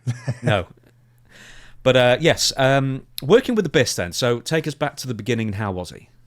Oh, he was great. I mean, you could be very, how should I say, protective of your gimmick and your spot in the storyline, and here comes a guy that's put people over for 4 or 5 more years in WWE and doesn't have a lot of stuff to bring at Stevie Richards. Of course, it's Dr. Stevie. And of course, Abyss here, this is very important for context. How much was Abyss being watered down as a monster for months and months and months? My job and what I offered to do to Jeff Jarrett, to Vince Russo, and anybody else that would listen to politic for the Dr. Stevie spot, because they started mentioning his therapist when I was still with WWE. And I said, that's the guy I want to be. So I did not make communication with Terry Taylor until after my release and my 90 days officially to say, I want the Dr. Stevie spot. I started saying Dr. Stevie, as a matter of fact, to Terry Taylor to plant the seed. Then when they said, yes, we're going to bring you in, we talked to Jeff, we talked to Dixie, they think it'll be a good fit. And I was also saying, no mention of Stevie Richards, no mention. This is a clean slate. Dr. Stevie, don't show my face for as long as possible. Vince Russo already knew that. Hey, we're not going to show your face. We're just going to shoot from behind. People know it's you, but 6 to 8 weeks of vignettes, therapy sessions with Abyss. When I finally, I think I called him a couple of times. We had some short conversations. When I met him, I said, this is all about you, making you a monster again. I'm here to serve you as the heel to the babyface. Of course, I need to get some heat, but this is all about you. And of course, he was all for it. He was all for what Vince was offering. Dutch was involved a little bit because obviously Abyss was his pet project from Puerto Rico to TNA. So we had a good collaboration of this. And I firsthand got to see what eventually in TNA and eventually in WWE, what people know Abyss for, and that's his mind, agenting matches, having a mind for characters and storylines. This was kind of my first exposure to see what a mind Abyss had for the business. And we all worked together to make it what it was. Was he an overthinker back then as well? Oh, yeah, 100%. I can appreciate that. I didn't apologize or ask people if I made them mad as much as Abyss. But yeah, the details, he had OCD for that stuff. You said beforehand Abyss was being watered down. So let's go from 2008. In your opinion, how's he being watered down? Why was he not the Abyss of 2004, 5, 6 kind of thing? Well, I think because he was starting to be like a friendly monster. They were starting to take some stuff away from him. He was putting people over. He wasn't as much of a force. In other words, he was selling too much. He was bumping. I think he was even doing jobs. They were watering him down, not purposely, but they needed a character to get some heat, but then to bring out that old Abyss monster, the one that worked AJ Styles and the one from the early days, the weekly pay-per-views, that kind of stuff. Hey, if you want to blow your mind, Chris Parks came out to the Abyss music in very early TNA days without a mask or anything. He did, indeed. I think he's in the first episode. Yes. In the Battle Royal. First maybe. 1 or 2 episodes of the weekly pay-per-views. But the thing is, everybody was on the same page. We need to get Abyss over. And I knew from just osmosis, to use the $3 word, that Dr. Stevie would need to stay over to get Abyss over. And then bringing Raven, Mick Foley, Daphne, all these people, even Trevor Murdoch and other people kind of in the orbit of all this stuff. Matt Morgan, that's how it started in Philly. How much, before you debuted, or at least before your face was shown on TV, how much of all the Abyss storyline was hashed out? Or were you sort of just going week to week, basically, and trying to improve on it? No, I think Russo knew when they made the match between him and Matt Morgan for the cage match in Philly, that's where Dr. Stevie was going to debut. Of course, you get the obligatory cheers and the obligatory ECW chants, but those, did we think it was going to go all the way to Victory Road? We knew there was going to be a match. We knew eventually Abyss was going to break free from whatever manipulation I was doing as Dr. Stevie. That the secret was, and it never really came out on screen too much, that although I was a therapist for Abyss and Daphne and maybe even other people, that was kind of a concept that I was going to be this person that brought these people together in a stable, that I was the most insane one out of all of them. It's the American Psycho Patrick Bateman thing. Looks normal, acts normal on the surface, but he's even more crazy than all these crazy people around him. Did you have business cards? No, I didn't, but I did have prescription slips that when I put people out with the general anesthesia, I was going to do the $1 Million Man and stuff the prescription slip in their mouth. Oh, I stole from everybody. Hey, I was going to say, you should have stopped from Patrick Bateman and made like a 3-minute monologue about how nice these prescriptions are. They're printed on eggshell I'm going to tell you right now, one of the vignettes that I pitched, and Dixie actually loved it, was the opening of American Psycho in every single scene in the condo. Like the peeling off of the face thing, yeah. Yeah, her favorite was going to be the shower scene, but aha. Now, you hinted at just before. And somehow I was going to get pinned by Jeff Jarrett during the vignette. In the shower? No. I'm thrown out. The king of the shower match. You can get the wettest for pay-per-view only. You would attack Abyss when Abyss on the couch when he is telling you about accepting Matt Morgan's challenge to a first blood match. Talk about this segment specifically, please. Oh, I felt terrible.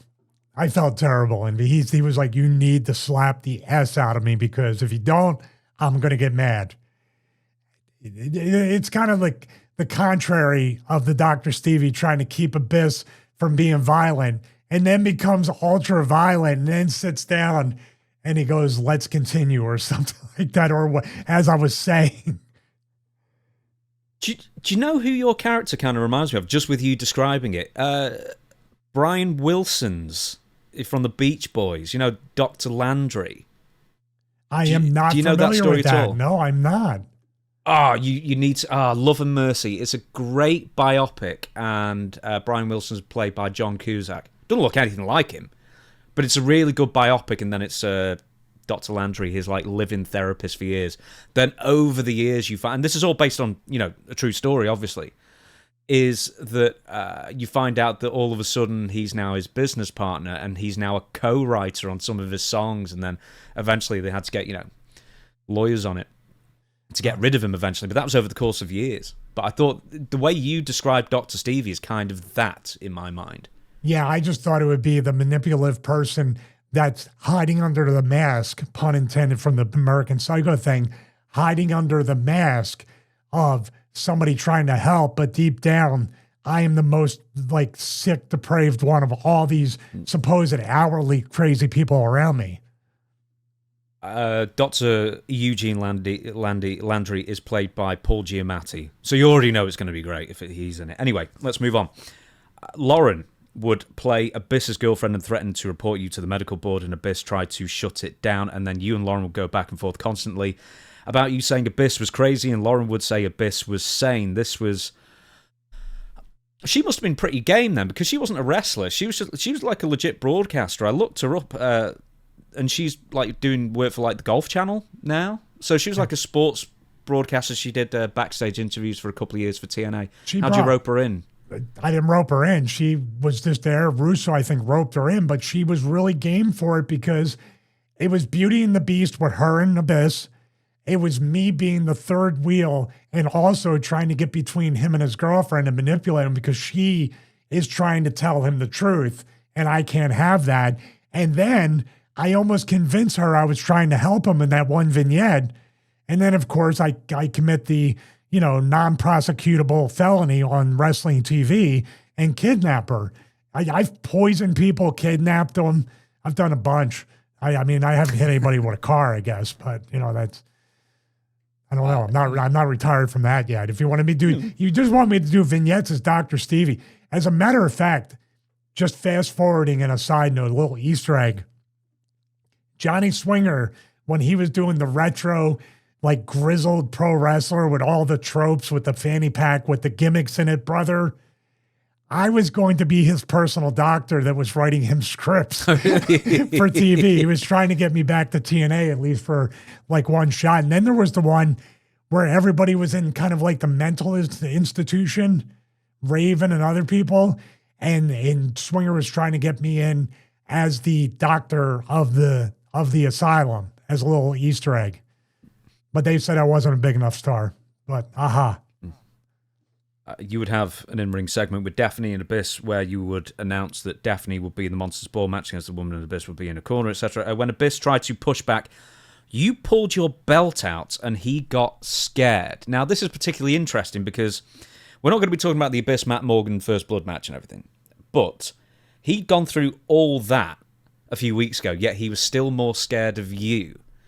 So that's a good little bit of psychology there, leading up to, obviously, when he'd turn on you and you'd fight him later on down the road on pay-per-view as well. But who came up with the idea that he was that afraid of you? I think it was Russo, but also at the same time, the belt thing was just improvisation.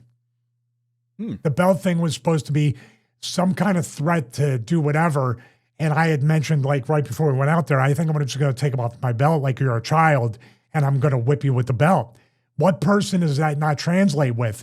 Now, like, here's the interesting part. You think about it at this point, what you just said, the presentation of what we have at that point, which is still pretty early in the Dr. Stevie character, but it's establishing, and this is with all the stink of WWE on me, but as Dr. Stevie, I'm starting to be presented as some kind of mysterious, viable threat. Like, you just asked a question. It's not in a way of, you're like looking like he just wrestled a 7-foot guy. He's wrestling all these supposed real fighters and badasses. He's more afraid of his doctor, who hasn't even taken his shirt off or wrestled a match yet. He's more afraid of him than anybody. Why? And you kind of subconsciously say, I need to see more so I can figure out why he is scared of him. It's kind of a cool thing. And the belt, who as a kid, and at least in our generation or mine, who hasn't been afraid when the father takes the belt off to discipline them? We're going to be talking more about Abyss, obviously, in the weeks to come when we're talking more about TNA. We're probably going to follow this up next week, obviously, I think. It makes sense to.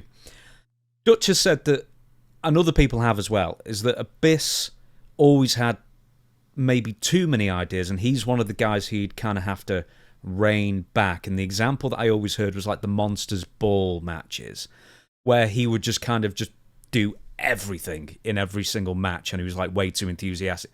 And it's not a bad thing to be enthusiastic, but he was like maybe giving too much away, and then the Monsters Ball matches kind of became a bit redundant after a while, because it was always the same tables and thumbtacks and everything, that kind of thing. Was Abyss, once again, you say, great mind for the business, OCD with details, apart from the poison in the coffee, of course, which we talked about earlier. But was he a guy that you felt you had to rein in occasionally because he would go a bit off the reservation with some of his ideas? Well, I think a couple times, or more than a couple times, Dutch and Russo had to rein us both in from what because I had a lot to prove, and Abyss wanted to prove something with this. And also, in a way, Abyss was wrestling all those hardcore matches, all that violence, all that bleeding. This was a heavy storyline-based angle with a lot of talking, a lot of interaction, and even our Victory Road match, it was violent, but not by Monsters Ball or Abyss terms. It was a very simple match that we're going to talk about maybe in part 2, but you led up to having all this heat and me just essentially getting squashed, but then cutting a promo the week after to get my heat back. That's the kind of stuff right there. But yeah, Abyss and I both had ideas. Sometimes I would but you remember too, I'm very early in the company. I'm in that first 6 months. I don't want to get heat with anybody and speak out of turn. So I kind of had to let Dutch and Russo, even Cornette, if he stepped in, kind of rein Abyss in. It wasn't my job to do that, at least at this point. But I could appreciate it. You know what's funny? It's just like anything else in wrestling. What would you rather have? Somebody coming out with too much energy and rein them in, or somebody with no energy that you have to, come on. So if he has no ideas and no enthusiasm, now it's like pulling teeth to get him to do anything. There's two different ways to look at it. We're going to be talking more about Mick Foley coming in, Raven, Matt Morgan, loads of other people we're going to be talking about in TNA's Part 3, I guess, with the Dr. Stevie run. Just before we do, where does Abyss rank in your favourite opponents?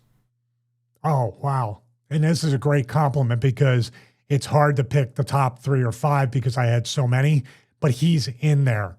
Would he be the number 1 opponent?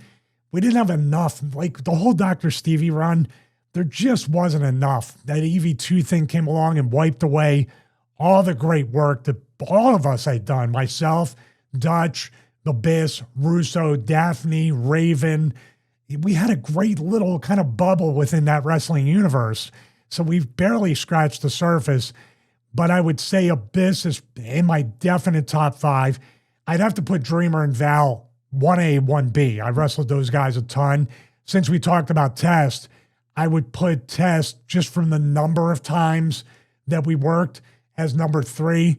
And then right there in the top 5, probably at number 4 would be definitely Abyss, if not even a little bit higher. Kind of a big compliment since you only really wrestled him, No, but I put the vignettes, yeah. the storyline, and you got to remember what you didn't see on TV, the creative process and talking it over and having fun. Remember, I lit his leg on fire, another felony I got away with.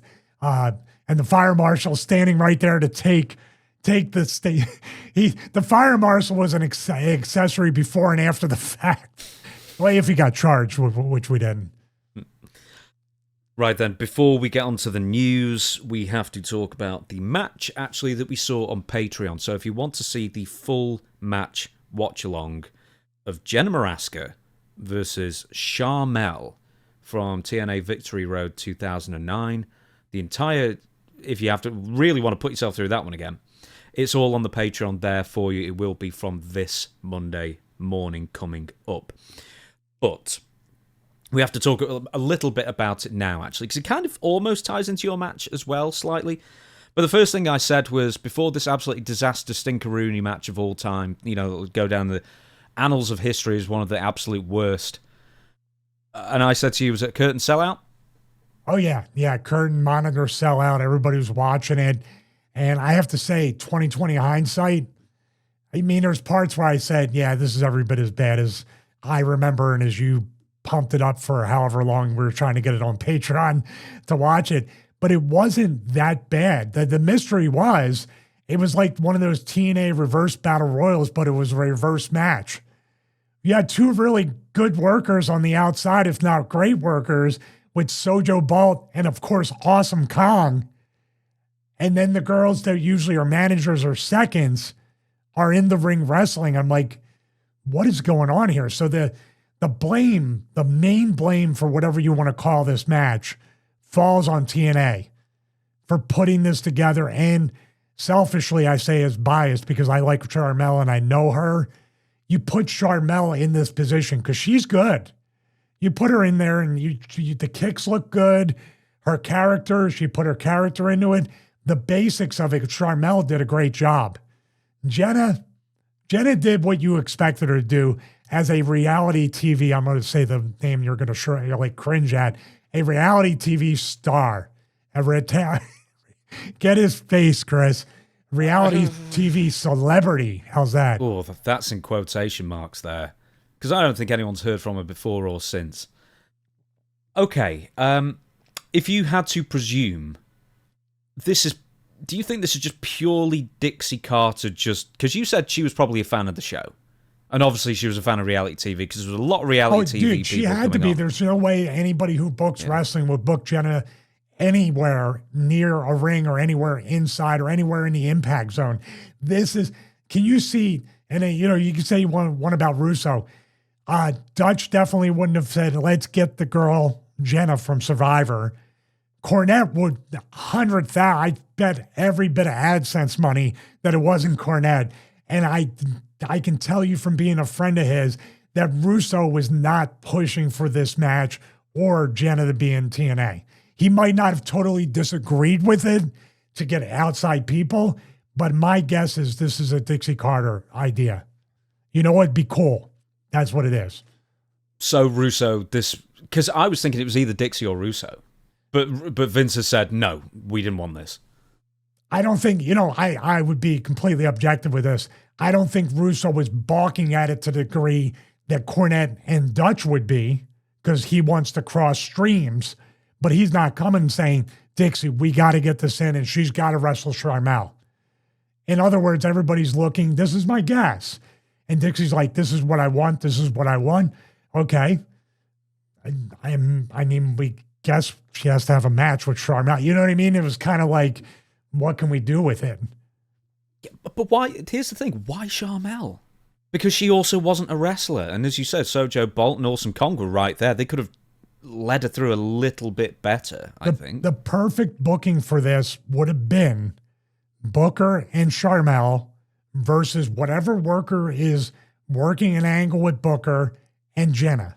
And you have them come in for the very limited spots. And you also have Sharmell get heat on the male babyface behind the ref's back. That's the perfect mixed tag match. You protect those two, limit them to what they can do very briefly. You teach Jenna how to take one or two basic bumps, and that's it. I don't even know if she was trained or they just showed up that day and say, hey, get in the ring. It's 2 p.m. You'll be on at 8:30. Do you know how they introduced Jenna to TNA? As like what her tie-in with the wrestlers were? Was she one of the like assistants to one of the on-air authorities or something? She was later revealed by Kurt Angle that Jenna Maraska was the financial backer of the Main Event Mafia. How does that work? Oh, and the money she provided was used to lure Samoa Joe to the stable, establishing Maraska as a heel in the process. Maraska was regularly seen bickering with fellow Mafia valet Sharmell, leading to the cat fights on May 28th edition of Impact, and then obviously... Wait, but Sharmell acted like the babyface in the match, and Jenna acted like a... Sharmell, I mean, I just know Sharmell, so she can't be a heel to me. But yeah, she did some heel stuff, but they were cheering for Sharmell during the match.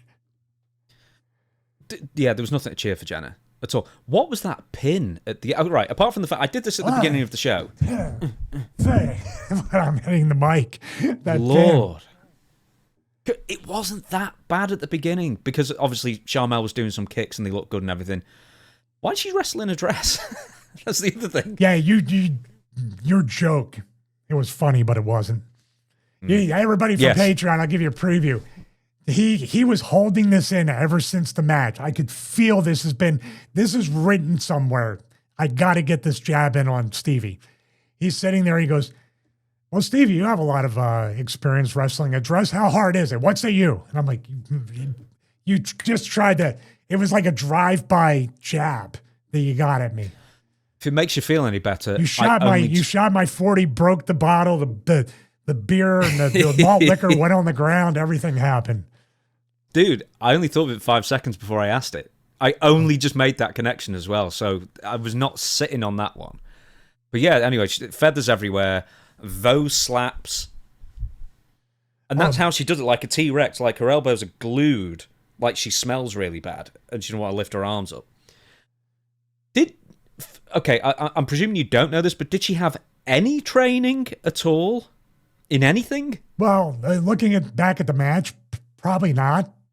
So, but I didn't. And usually I would be the one or other people that and that's another like bleacher sellout to watch the training. So nobody clued me in like, oh, they're training the Survivor girl in the ring. You got to see this, because that's a thing with that. And obviously, if I saw that, I wouldn't be laughing like, oh, someone's going to get hurt. I would go down and be like, we really have to get her ready. We have 45 minutes to get her ready for this match. I think we can do it. Yeah, that's kind of what I'm sort of presuming is that, damn, we've only got, here's something else as well, is this match was at Victory Road 2009. You wrestled third on the card. They were fifth on the card. How they were a more important match than you, I don't know. But anyway. I think I politic for that. No, I did, because I didn't want to follow that. It's hard enough. Oh, so you knew this was coming like way in advance as well, and you didn't want to be anywhere near it. I think I looked at the match lineup. I wanted to be first. The best match on the show is first. If you're a worker, they haven't seen anything. Now, of course, there would have been blood. I bled. There was violence, so we needed to kind of put it a little further. But also, I wanted it earlier because it was essentially a squash. Based on all like heat, he was finally getting revenge on me. So in essence, the crowd would be into it, but the placement of it didn't really denote a 50-50 book match. So you needed it earlier. But yeah, I didn't want to go after that either.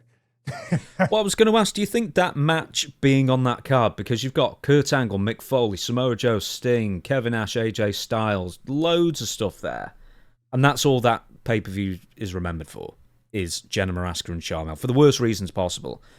Do you think just having that on the card sort of took away from your match, even though it was after?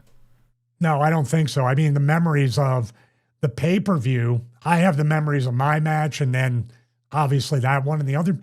The thing is with the TNA pay-per-views too, they were kind of still special back then.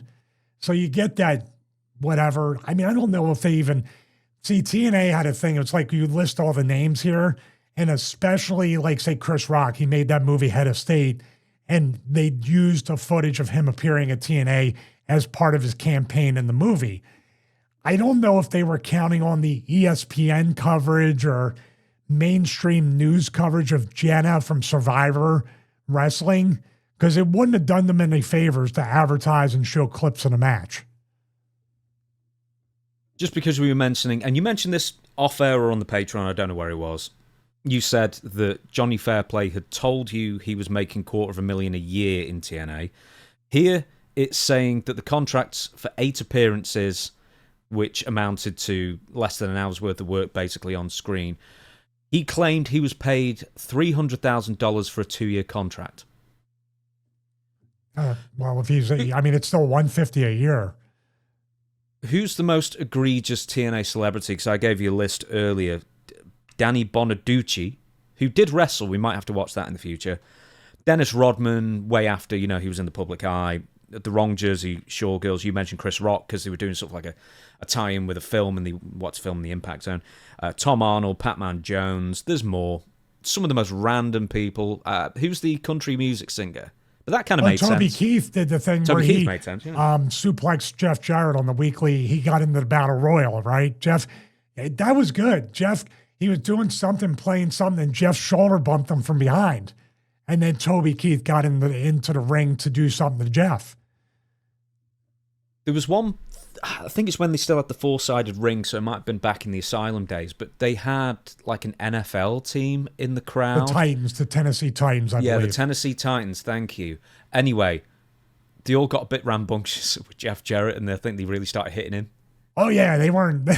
Well, yeah, a work punch to a 300-pound lineman is still going to be heavier than any wrestler's punches.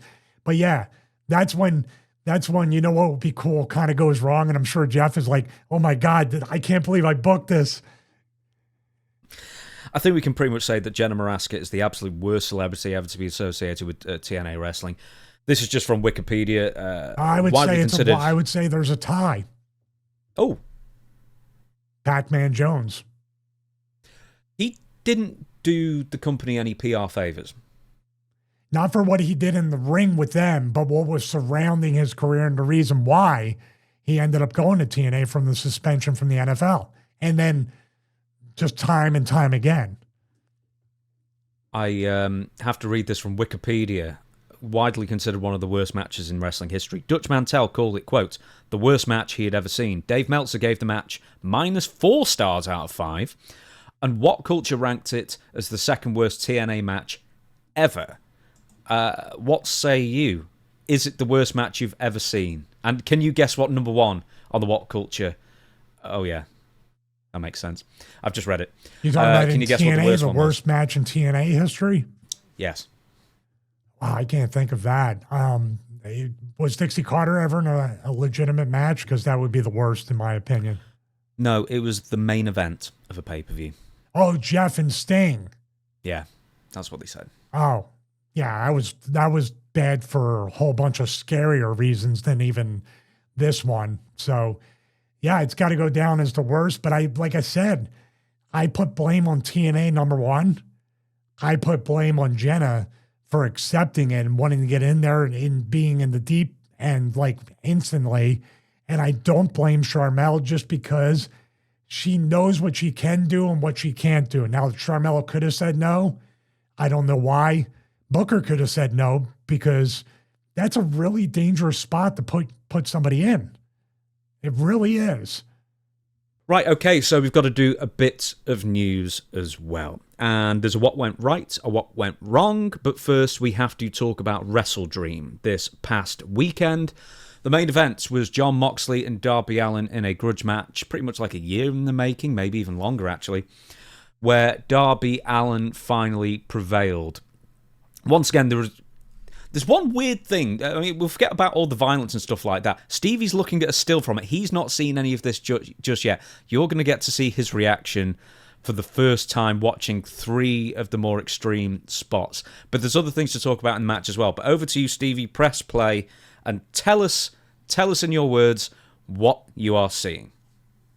Well, I want to say what I'm seeing already I don't like because I see right here, as I'm looking at it, that Jon Moxley is holding his middle finger up, talking about Darby Allin's, and Marina Shafir, you don't know me, is about to have a bunch of skewers, and I'm assuming it's under his fingernails or his finger. Oh my God, what is going on here? I can't, dude, I can't. Jeez. Good Lord.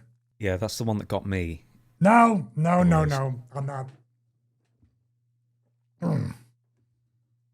I'm literally going to vomit. I got to fast forward. I can't. Good God. What the F? I've even fast forwarded and I saw it. What is it? Whatever. I guess we're going to get AEW death threats off of that because, good Lord. Sports based. Do you remember when Jon Moxley, I don't know if they did it in AEW, I think they did, but they also did it in Japan, where he had like this crown of skewers sticking out of his head? Oh, yeah. Where he hit him with the thing and then he was just standing there and it was a bunch, like the way Marina, you don't know me, the way she was holding him is the way he had it put into his forehead and he was just kind of walking around like Michael Myers after getting lit on fire or something. Okay, do you want to move to the second bit? Oh, by the way, there's Tony Khan, just before we move off of this, because we have to mention it. Tony Khan described Jon Moxley as the modern-day Harley Race. And I think a lot of people who are wrestling historians looked at the both of them and said, I think there's practically no similarity between the two whatsoever. He's becoming the modern-day Necro Butcher. That's what he's doing. I'm not even kidding. Yeah. And Jon Moxley's in great shape right now. And Jon Moxley was WWE champion. And obviously this... It feels like he doesn't need to do this. That's maybe the most frustrating thing. He doesn't need to do this. He cuts a really interesting promo. He's got a way about him. It's just unnecessary. And I understand trying to get attention on AEW. This is the part too. You have a part of this in the notes. We'll get to it. You bring it up. We both brought it up during... in between the segments, but this is kind of a bipolar company that you're saying what Tony Khan had said. We'll get to that and what we're watching here. So put a pin and we're going to talk about the bipolar nature of AEW. Yet, as you forward through to the He's next got the Abyss segment, taser. He's got the taser from TNA. Exactly. So this is the second most extreme portion of the match, but I think the most tame, actually. So you react to it, please. So there's no smoke charge. This is a real taser. I think so. Yeah, it's real. I think it's real. All right, I did a little blow and tased him really quick. That is pretty tame. He just jabbed him with it for a second. If he had held it there for a good 5-10 seconds, which in wrestling, it happens so quick, I don't even know if he got him. Did you feel that way? Yeah. I was like, wondering... I'm not saying tase him for 10 seconds, but if you're going to tase him, you might as well show the people, have them wide open, because it was very covered up. Do you think when you did the taser thing in TNA, which has been covered in a previous video on this YouTube channel if you'd like to hunt it out, is that because you had a smoke bomb in it and you said it hurt as much as a real taser more, anyway? Yeah. But just the visual of it, do you sort of think that it was kind of tamer the way you did it with the extra theatrics that sort of made it more like a TV prop kind of thing and it was more palatable, I guess, in that sense? Yeah, I think so, but also more visual. You might say, it's silly to taser or smoke or whatever, but that in the cell afterwards, where I did my little shake with the hand, that was a little Easter egg of that I really got shocked. Also, the fact that I tried to do it to Abyss, Black Hole Slam, he sits me up, he looks around, right in my chest, I'm wide open, and you can see it. Actually, it made the opening of TNA. I don't know who, maybe Triple H got me. It was only there for 2 weeks. So there's a Triple H person in TNA somewhere. But yeah, that was changed. And to me, that's like, okay, I get that. Tased him, he's down, boom. That's violence, but not the skewers like under the fingernails and what we're about to see. I heard there's a fishball or a drowning in this. And by the way, Sting made his return, I believe, in this match, right? Yeah, but that's something I want to make a point of as well after you watch the fish tank thing, which you pretty much know what's going to happen, but after you. I'm not going to, like, the whole concept is obviously, like, beyond the pale. But this little thing, as somebody who appreciates psychology, Darby's out. He's knocked out. So what does Jon Moxley do before he dunks him? Splashes the water to wake him up. Dude, from a psychology standpoint, obviously a fishball, whatever. Lou Thesz's wife, I heard, loved all this. She was a big fan. Big fan of this. You talk about no self-awareness either. You should. I'm surprised they didn't do a Lou Thez press into a bed of nails. She was watching the modern day Harley race, though. Let's not forget that. That's true. This harkens back to the race Thez, race Flair. I mean, if there's a match that makes me think about Starrcade 83 NWA World Title match, it's this one. But here we go. All right, here he goes. But I appreciate the slap to wake him up. Slap of water or splash. Here we go. 1, 2, 3, 4, 5, 6, 7, 8, 9, 10, 11 seconds. Does he do it again? Mm-hmm. He does it several times. I don't show everyone for you. Second time. 1, 2, 3. Hammer locks. 4, 5, 6, 7, 8, 9, 10, 11, 12. About 13 seconds.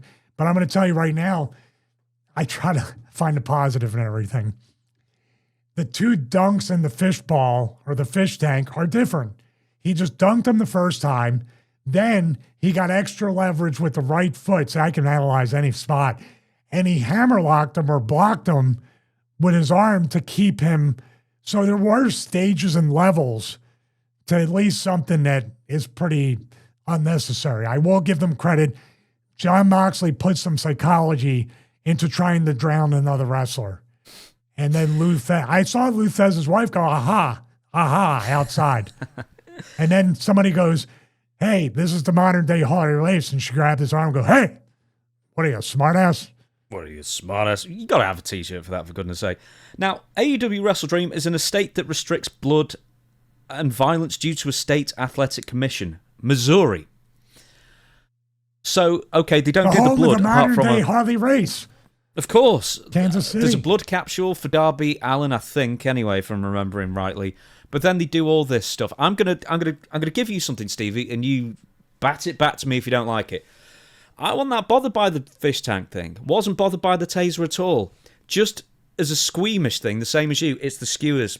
That really gets to me, to the point that even if he's faking it, which he probably isn't because it's Darby Allin, that really gets me, that, to the point that's a turn off.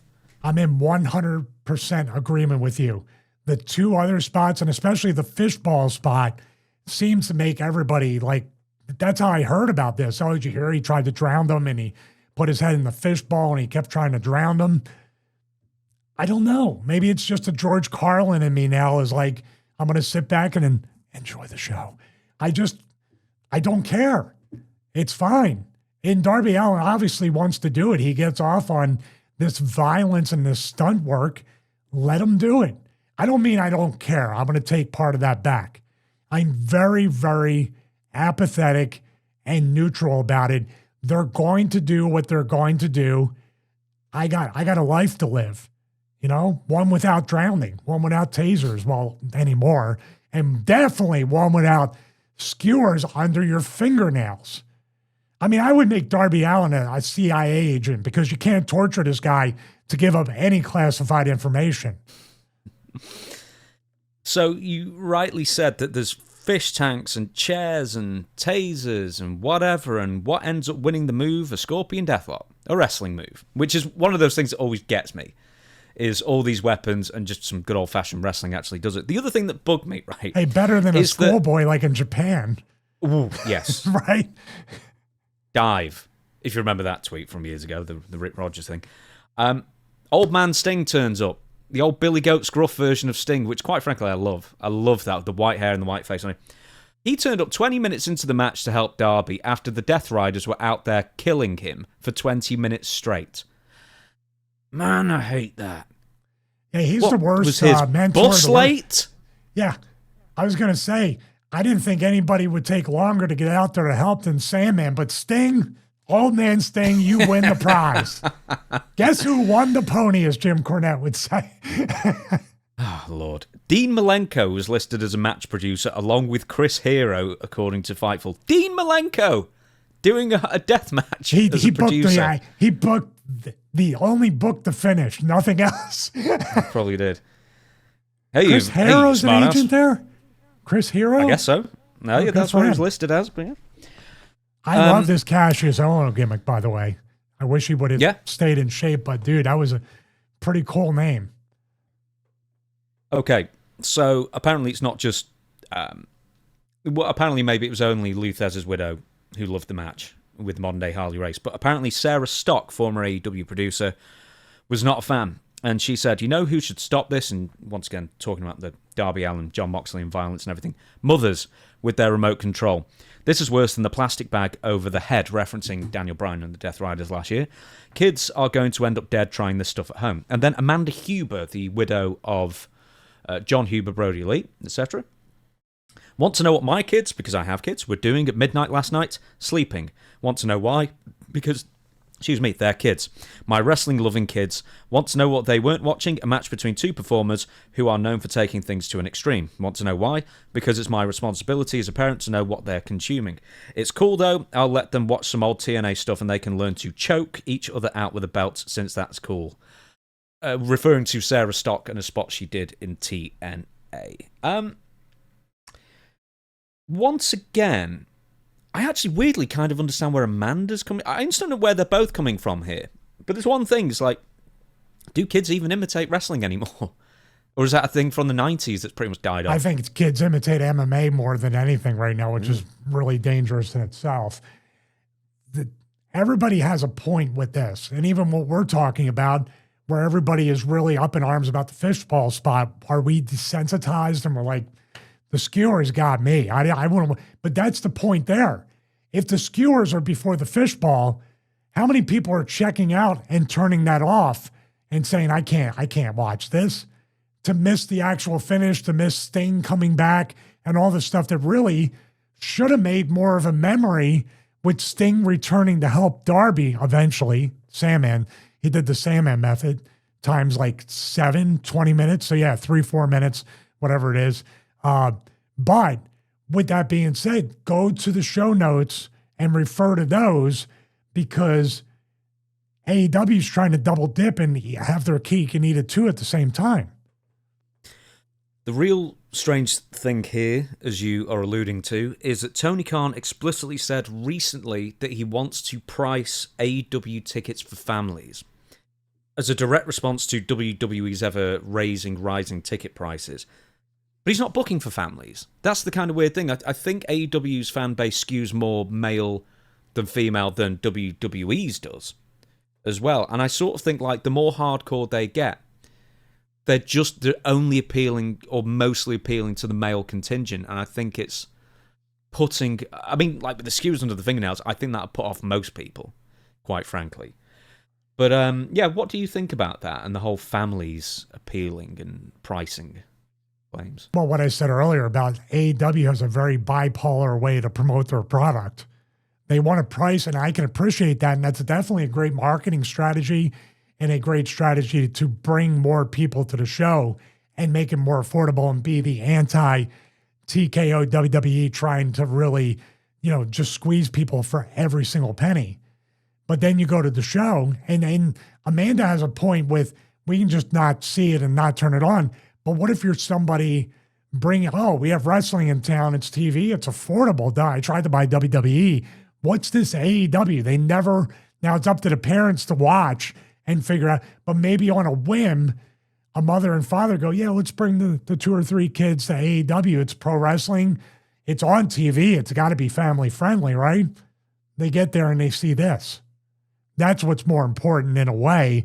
Now this person's like, I will never bring my children back. Or how many people today would be like, my God, unless there's liability or some kind of disclaimer on when you buy the tickets, my kids are traumatized and I'm going to sue you for basically, I don't know, traumatizing my children.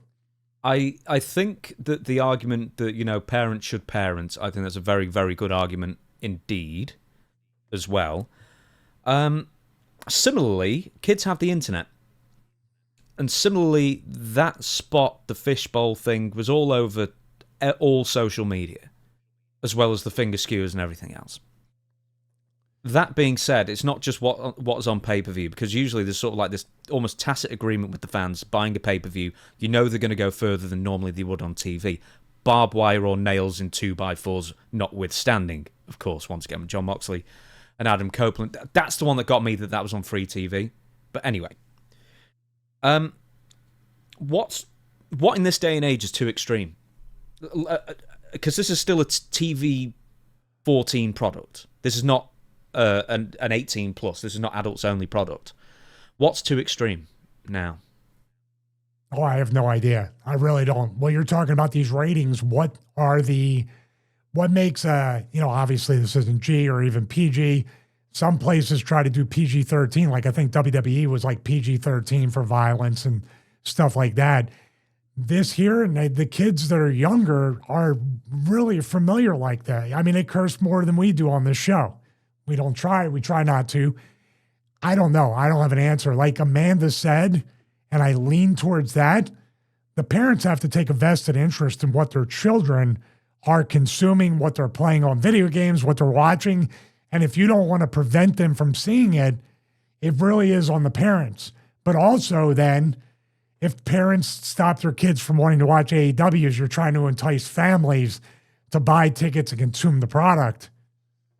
What do we have here? I mean, there are people that say sometimes maybe there should be a pay-per-view or 2 every year that's dedicated to the violence, much like Lethal Lockdown had its own pay-per-view. Every match was a cage match, stuff like that. Maybe that's what AEW can do to please everybody.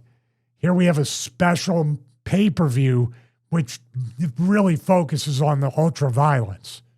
Yeah, absolutely. With WWE, all of their weapons and, for the most part, the stuff they do, almost because of the overly produced nature of the television show, looks really sanitized and doesn't look anywhere near as extreme. Sponsored by Slim Jim. Of course. With AEW, once again, it's got I mean, obviously it's lower budget than WWE, but it's a tiny bit grittier, but they are going, with the nails and the thumbs. And not that WWE hasn't done this as well. But I'll get to my point straight away. Sort of individually, I don't find most of the spots with Darby Allin and Jon Moxley offensive. Apart from the skewers under the fingernails, which we agree is sort of beyond the pale for us, or our sentiments anyway. It's the thing is that they do it so often.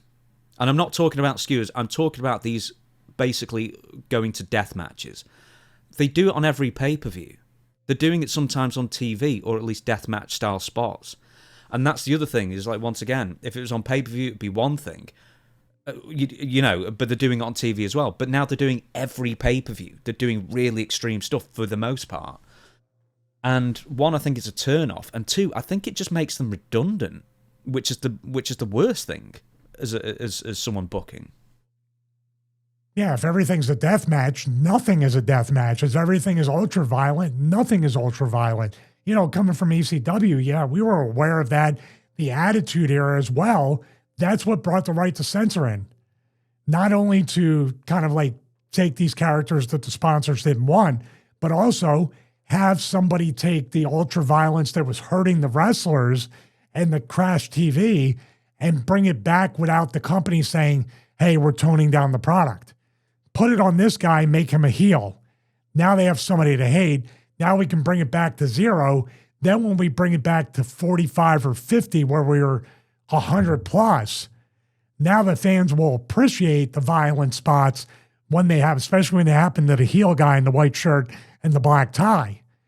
They don't have that at AEW. We just said, is anybody outside of me doing this, that, and the other thing, and me wanting to just shut it off?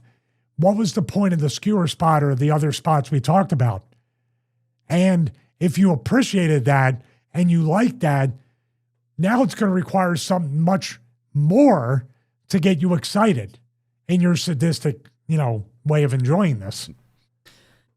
Let's get to what went right. Let's have a bit of, or do you want to do what went wrong and then end on a positive? Let's end on a positive note. Okay, then let's go to what went wrong first. This is Stephanie Vaquer from WWE RAW. Best we know, she's okay, but she took a rather ugly-looking spill on WWE RAW that seemed to go for her knee. So, Stevie, tell us, for goodness sake, what went wrong? Well, thank you, James. I want to start with a mini what went right here with Raquel Rodriguez right here.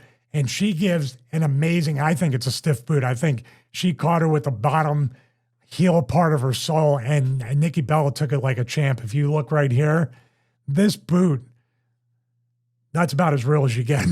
Or say it was just timed perfectly. Just right here. Oh, yeah, that was real. No, sorry. So is it what went right then? Nikki, it is what went right because Nikki took it. It was a great boot. And also, in a way, Raquel's been dipping in and out of being that Diesel character, that big bodyguard, and then selling and taking away that mystique and that size. And here, with the Stephanie thing, it kind of goes a little bit there, but then Raquel has to wait till she gets up to do it. But here, let's go to the actual spot. Now, I'm going to say it right here. This is broken down into a post-match brawl, correct? This is actually kind of people brawling and fighting. Even though that's a wrestling boot, she just kind of took her face off with a boot to the face. Here, the thing that makes it start as a what went wrong is the fact that Stephanie's not coming out here and just trying to brawl with Raquel. She's doing a wrestling move in the middle of a brawl. So right there, mistake number one. Instead of just double-legging her and starting to punch her or ducking and starting to hit her to where Raquel goes out, maybe backflips over the top like Taker, lands on her feet, and powders out. But instead, she waits for her right here, and this is where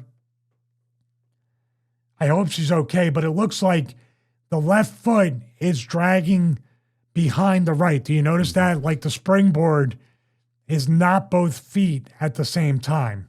You see how right here, and then the right one kind of slips. That's where I think she slipped. Do you see the feet right there are kind of staggered? When AJ does it, say the phenomenal forearm, he jumps up, both his feet are there, he squats, and then he squats up and jumps with the spring. Her right here, it just kind of, let's go back here, we're going to slow-mo it. Boom. And that right toe, right here, kind of drags and slips. And they cut at the same time, which is good. But as they cut, she hits, it looks like she does come down on her knees. I believe she might be selling, but this could have been a real, she could have landed on her head. She could have landed face first and got that neck break with her going backwards. And this makes Raquel look bad, like she's trying to catch her. And as she gets up, this is what makes me think she might have been like, get off me, because see how she kind of up kicks her a little bit? So I don't know. There's frustration here on both of them. And as she gets up, Raquel's selling, waiting for her, and she's holding that knee and hitting her. And then she goes just for a DDT out of nowhere to hook her. I think she might have thought she hurt her knee, but she ended up okay. Because right here, she's still grabbing that left knee. If she's selling, great job. But she's also trying to get back on her feet and limping around with it. Now, what lends me to believe that this was real at the time, she might have just got scared and been okay. The gears of the brawl post-match have completely went from excitement, the boot here. Then when she does that, it goes to a snail's pace and she keeps going back to selling. And then the heels powder out. There's another spot here where she goes towards Nikki. And then there's something that happens here with the girl here and ends up powdering out. She ducks something from her. Nikki hits her, goes out, and it's over. I thought she was really hurt. What did you think? What's it? That's a tough one. I don't know. I mean, she got up straight away, though, didn't she? I mean, I know she was like holding a knee and everything, but she continued on with it. I mean, if it was a terrible knee injury, then she would have just remained down, I guess. There was confusion as to whether she actually was injured or not, because there was a backstage vignette that was played after this injury or not injury, whatever it was. But they're usually filmed beforehand, are they not? They would film some of that beforehand. That's where the continuity, where it's post-match, but everybody's fresh as a daisy. Nobody's sweating. The mascara's not white. You know, all that stuff. I'm not saying like we're doing what went wrong, because the one thing that went wrong with this is the psychology of how the post-match should go. If it's a brawl and people are doing stuff and it's a fight, you're like in a bar. You're not they say, let me springboard off the bar and hit a cross body or whatever it is. It's very much a disconnect. And for that, she almost got hurt very, very severely. And the pacing and the gears took a real downward trend and slowed down. Did you feel like the most exciting post-match and then just goes, ugh? That's what I felt. So if she's okay, that's great. I'm not saying I want her to get hurt, but this is also the thing that the simplest stuff and the timing of it can injure somebody. And then we get into the thing of the inexperience. Oh, let's go back to it. It got messed up. We got to do something. I'm just going to start hitting you. And Raquel probably said, DDT me. Because she wasn't about to stop hitting her. And Raquel said, DDT me. Boom. And back to selling the leg. I don't know. I'm glad she's okay. Well, we don't know if she's okay. That's the thing. I don't think there's been any public announcement yet. I hope she's okay. Oh, I'm sorry. I thought you said you heard she's okay. No, I said I'm glad she's okay. Oh, there you go. You're right. Well, there we go. Yes, indeed, absolutely. I mean, there's been enough injuries on Raw with Seth Rollins and Chad Gable and everything else recently, so I don't think the red brand needs anymore. But here's the problem. Not to cut you off, here's the problem. We are so much in the boy who cried wolf, and it's not in a way that makes me more interested to watch because I don't know what's going to happen because Seth fakes the injury. Now he has the shoulder injury or the arm injury or both. And what are people saying? Is this another work? No, I'll check out until he comes back. Whatever. There's no vested interest now to have sympathy even for anybody. This girl gets hurt, supposedly, or tweaks her knee or something, and we're like, I guess she's okay because we just seen Seth fake a knee injury that was very similar to the spot, correct? Not the way he landed, no. I mean, he landed on his feet for no, a I'm back just saying yeah. using the ropes and springboarding. That's what I'm talking about. Can I just say one more thing? Man, I hate that black ring canvas. I was kind of neutral on it at first, but it just sucks the life out of the screen, that thing. Well, that black ring canvas, it's offended, and it's sponsored by Slim Jim and Vaquer and Netflix and Cricket 5G, Cinnamon Toast Crunch. Please come back, Cinnamon Toast Crunch mascot, and do a springboard. Hey, it shows that the sponsor's better, if nothing else. Right, we're going to shut down the show, but before we do, we have a What Went Right, and it's Dirty Dominik Mysterio once again. And once again, this is from WWE RAW this past Monday. Stevie, what went right? Thank you very much, James. And this is something I really want to do a What Went Right each and every week. And this is a continuation of the last What Went Right with Dominik Mysterio. I have no doubt we're going to see a lot of Dominik in What Went Right videos. But please watch that as a prefix, a precedent to this one, because this is a continuation of the spot with the ring bell hammer. And man, I got to say, to lie, cheat, and steal with the ring bell guy, the timekeeper, and distract him. Dude, that was done to perfection. And this is a continuation. And here we have Penta and Dominik. I said it last What Went Right video. I don't know if you saw it, James. Penta and Dominik, I believe, have the perfect mixture of Lucha Libre with the WWE style right now. They mix it up perfectly, in my opinion. And this right here is a continuation. You have Penta outside, and also Rusev is involved with this. He was involved in last week's match with Penta and Dominik. And as this plays right here, you have Dominik afraid, and Rusev throws Dominik into Penta. And look at what we have right here. The hammer, the ring bell hammer. The belts are involved. Penta's involved. Rusev's involved. And Dominik, of course. And here he goes, reaching for the hammer. And what he's going to do is shield that.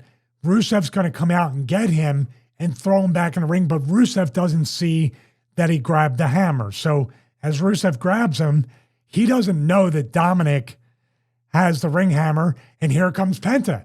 Because Rusev threw Dominik into Penta. Penta is pretty much going to jaw jack with Rusev. By the way, just a spoiler on this. What a punch Rusev just throws at Penta right here. Really good punch. Great sell by Penta. But what's going on right here? This is where the beats within each spot. If Dominik was putting this in here a second or two sooner, we would have missed it. But basically, Dominik is watching. Oh, you know what I want to say too? Let's back it up. Dominik is so smart. He asked somebody, I have no doubt, hey, can you put the monitor up here so I can see when Rusev's coming? And I honestly, I don't think, they're shooting him, but I'm going to zoom in right here. Because, Dominik is looking at the monitor as Rusev grabs him. It's really cool. So he's waiting for it, and then Rusev comes in the camera, and he's ready, and he's got the ring hammer, the ring bell hammer, and he's ready to go. Throws him in. Once again, let's go slow-mo on this punch. This may be in the wrestling analysis, how to throw a punch. Watch this. Now, he might have stiffed him, actually. But as that's going on, Dominik is putting the thing into his boot. It's great direction as well, by the way. the camera. And the camera isn't cutting. The camera isn't cutting to the hard cam. The camera literally, after the punch, zooms in. It's perfect. Rusev has had his back turned the whole time. And right here, the drop kick to the leg into the 619. As Dominik goes for it. Now, here's what I would say. The one thing I would say before this happens, I wish Dominik would have cheated to win at least a couple times to establish before it gets blocked. Obviously, we still have a great finish here, but here it is. Rusev blocks it, stares Dominik down, and here's another thing, just splitting hairs. What's going on right here? The referee sees it. I would have liked for Penta to be trying to crawl into the ring. Referee goes over to Penta and doesn't even see that the hammer's being taken out of the boot. Does that make sense? He sees it. So see what I mean? He sees the hammer, which is fine, but if it comes out of Dominik's boot, in theory, shouldn't Dominik be disqualified for having a weapon? Oh, in wrestling law, no. Unless you use it. But if Penta just distracts the ref as they're struggling with the hammer, then the ref turns around, the ref does this, and then comes back around to see Rusev with the hammer. Now, hey, don't use that. He can warn him. But it's still a good spot. Blocks him, takes it, Rusev follows him. I don't care, dude. That hurts. Even if you're kicking him right there, he caught him. That was real. So Rusev just collapses into the rope. 619. Also, watch this. The fans are already cheering. Look at them. 2, 3. The fans are cheering Dominik. They love it.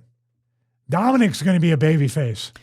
Right in the vein of Eddie Guerrero, lie, cheat, and steal. And for people that say he's not Eddie, I love the fact they play off to that he potentially could be Eddie's son. The haircut, the way he is, even the mustache from way back in the day. Eddie had that mustache in WCW, right? Just such a great callback to everything. Such a great way to end episode 68 on a positive note and the appreciation for the art of the finish. And Dominik, 2 weeks in a row, has made me an even bigger fan of him. I know this might be just like a little thing, but I would like to see Dom, like when they start having an idea to turn in babyface, let's say we're going to do it in 3 months or 4 months or 6 months time from now, where he really starts hitting the gym. And then you can see it in his arms a little bit more. He's getting a bit bigger, more defined, that kind of thing. And then when he finally turns babyface, then he loses the shirt and then there's like something cheerful. Yeah, look at him. He looks great kind of thing. I know that's like a little thing, but I think that'd be almost like the Roman Reigns thing. Because I think I don't understand why he was wearing a vest for so long when he had such a great physique. And I sort of thought that'd be like a dead cool reveal. He had surgery or something.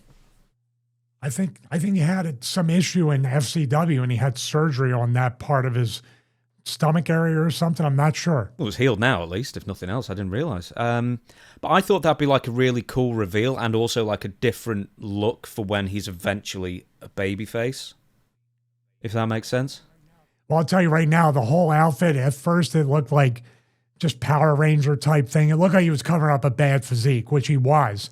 But that outfit has actually grown on me now. And as a heel, it works out great. As a popular heel, it still works. I get what you're saying, taking the shirt off.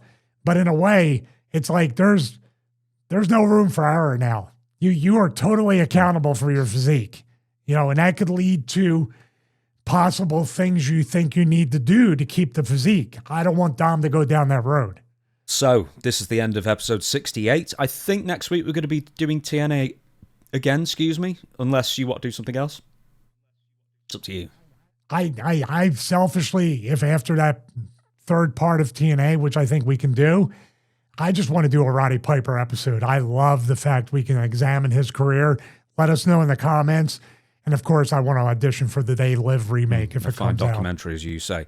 Right then, everybody, thank you so much for watching episode 68. We'll be back again next Friday. Once again, we're on YouTube, new clips every single day.